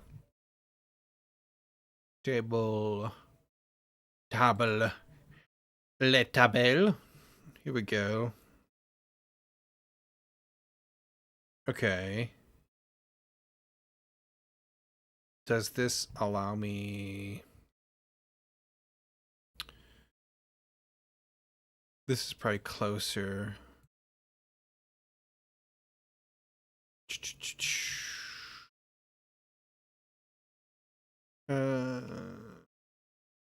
Why can't I... Table, table cell, table row.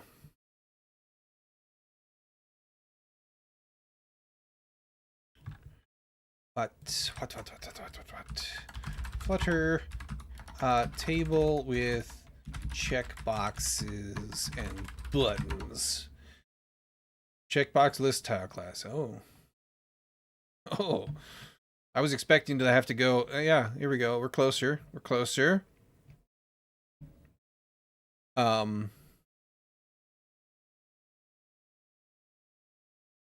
So list tile is a thing. List tile. But like I was expecting to get somebody asking the question of this and somebody giving us a widget name for the thing I can't remember. Data table, widget and checkbox. Data table. Let's see what you have to say. Bump, bump, bump, bump, bump, bump. I'm not fine with your cookies. Required cookies only. Let's see here. This is for Flutter Flow, which isn't exactly what I want, but data table widget. Okay, is that a normal Flutter? Data table. Data table. Data table class. Okay, here we go. Yes. Yes. We could be onto something here. I don't really care about that. Can be sorted on the base of, so we could do stuff and things. Okay. What other options? Data cell, data column, data row, data table. Source, theme data. Okay.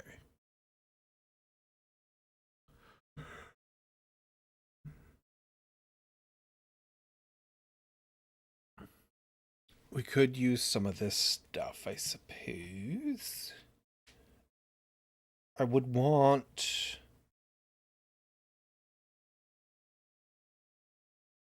Is there like a... editable data table? Bump, bump, bump, bump, bump. I don't want a package for it. You absolute monsters.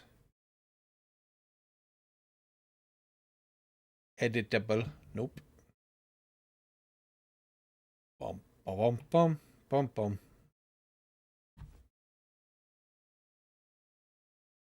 No. No seems to be the answer, but we have list tiles as well. I like the data table because it's nice and it's laying out everything, right? Theoretically, we don't need to put all 3 columns in here. We can just do like 2.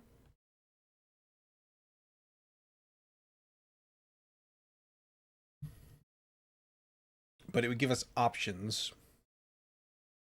Yeah, data column. How about a filterable?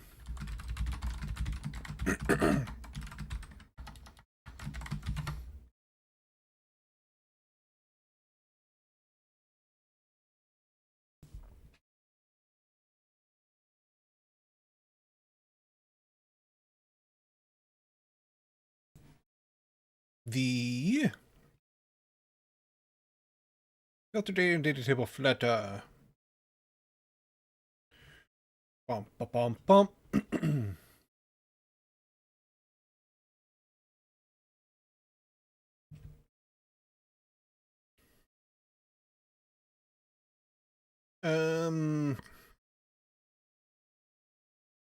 I mean, we can give our own fields and then filter. That'd work, but it would be nice to have something built in if it exists, right? If it exists, we shall use it.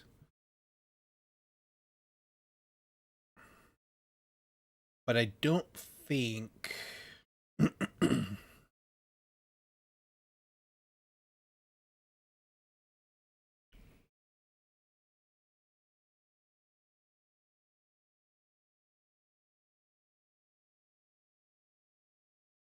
Yeah, I don't think that's going to be a thing. Okay, so there's some food for thought. Hey to you as well. So we just got to figure out how we want to lay this out, how we want to control it, how we want to drive it, right? And where does the immutable nature of these tags that are default? Gosh. How am I? Good. Yep. Doing all right. The immutable nature of these cardinal directions. We don't want these to be removable. User added tags, sure, but these should stay.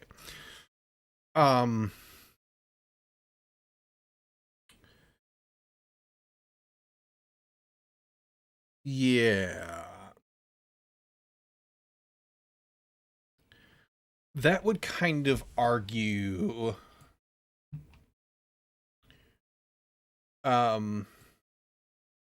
which IDE is this? IntelliJ, JetBrains. We should be it should be enforced at the tag controller level.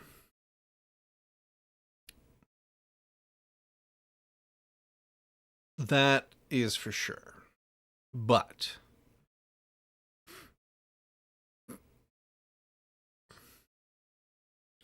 our bottle, a tag only has a string. It's a list of strings, tag file model. We could make tags themselves a model and give them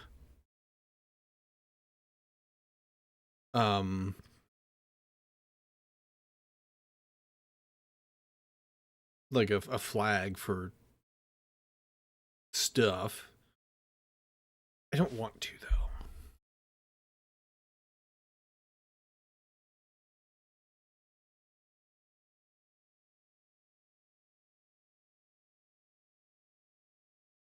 I don't want to do that. That's too complicated for what should be a simple thing. But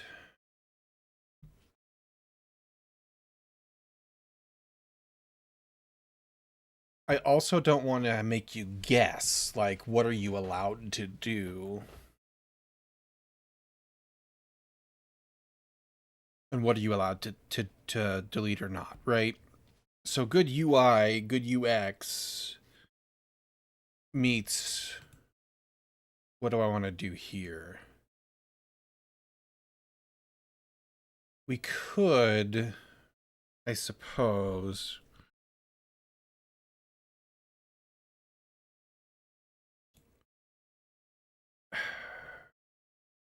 this is kind of wonky to have like a file model. What if we didn't do that?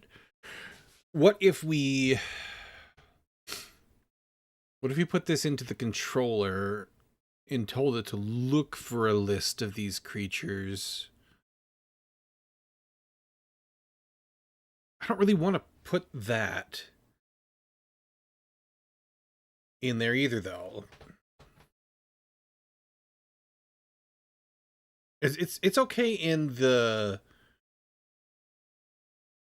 tag file, right? That would be fine. Not really necessary, but fine.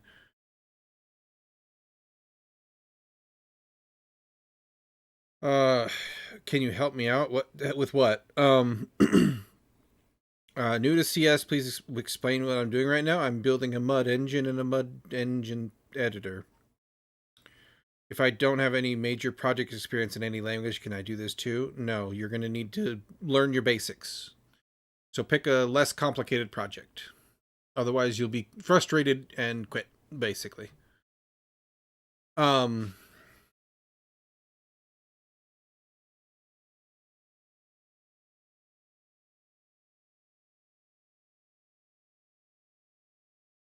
so I don't necessarily want to put that in there just because it doesn't really matter. But nothing is encoded in here.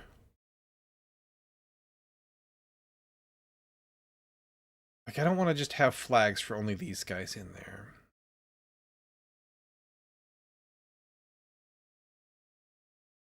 We could put you into a model just in memory that says,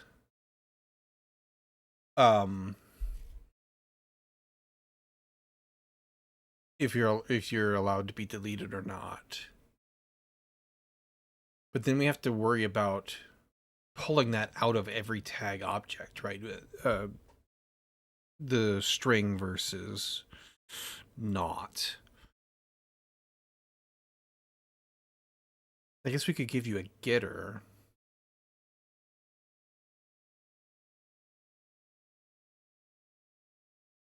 And not expose that. I don't necessarily want to do that either, though.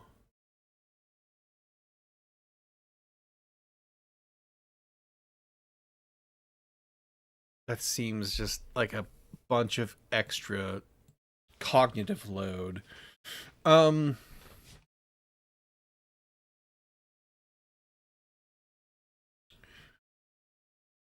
what if we did... Okay. What if we just put a list in here? What if we just gave you, like a const, I don't know if list can be const. I think it could be.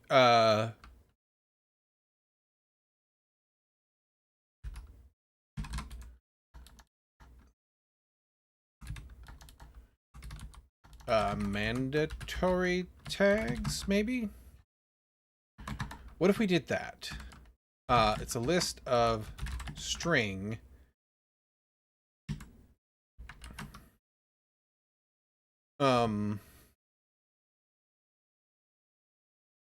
Oh, yeah, I don't need that. I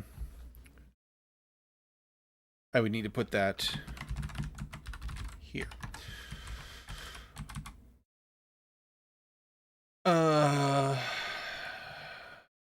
We already have an enum for this, right?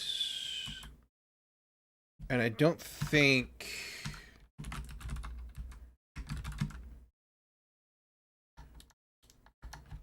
Where did I put you? You live in coordinates. Hi there, Mr. Mongoose. Your stream reminded me it's Friday already. It is. Where did Thursday go? It was spent, you know, doing other stuff. It did fly by just because I was busy with stuff. I didn't make progress I wanted to, but I made other things happen, so that was good.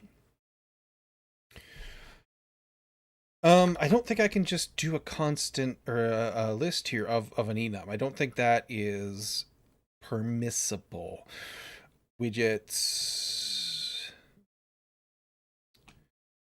You're not in widgets. Where are you? Coordinates, right?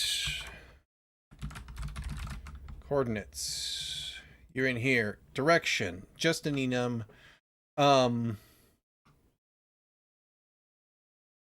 So I can't do, I'm pretty sure, that. Yeah. I would have to do...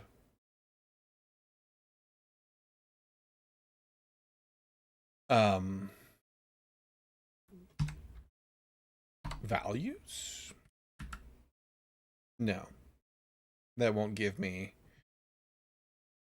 I'm pretty sure I can't do this. I'd have to go through and do something else. Bum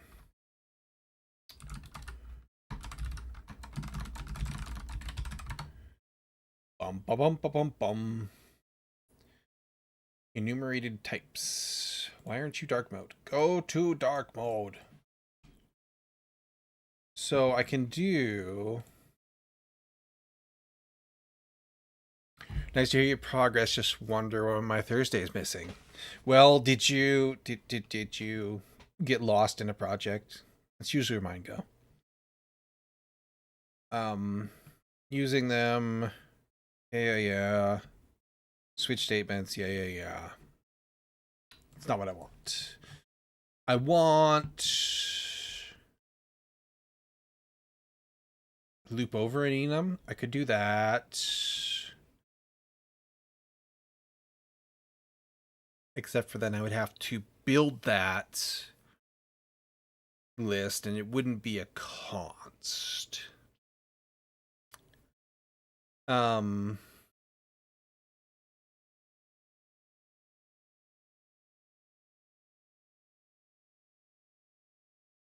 But there is this option.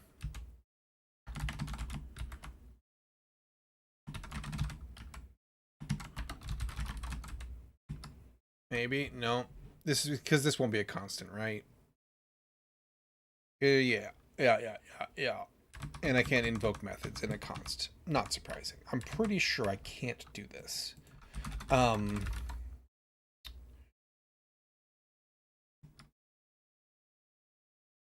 I could just drive it off of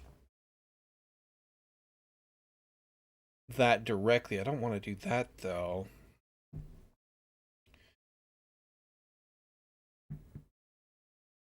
I could do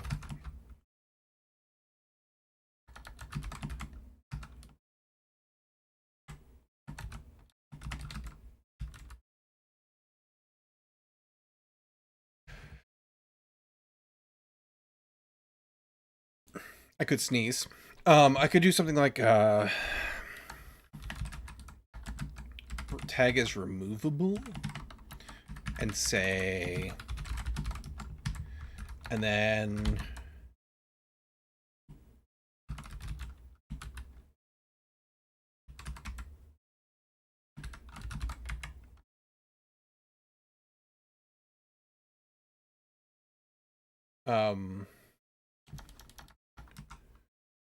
can't do that either, can I? I can't just do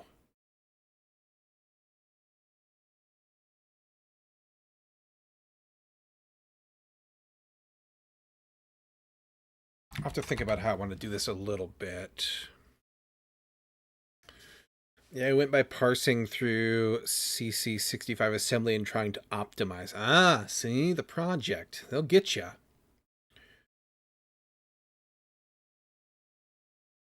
You blink and the day is over. Assembly output, yeah.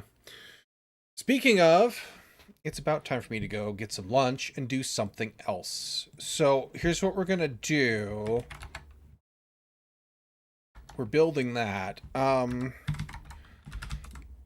going to figure out how we want to communicate to the consumer of the tag editing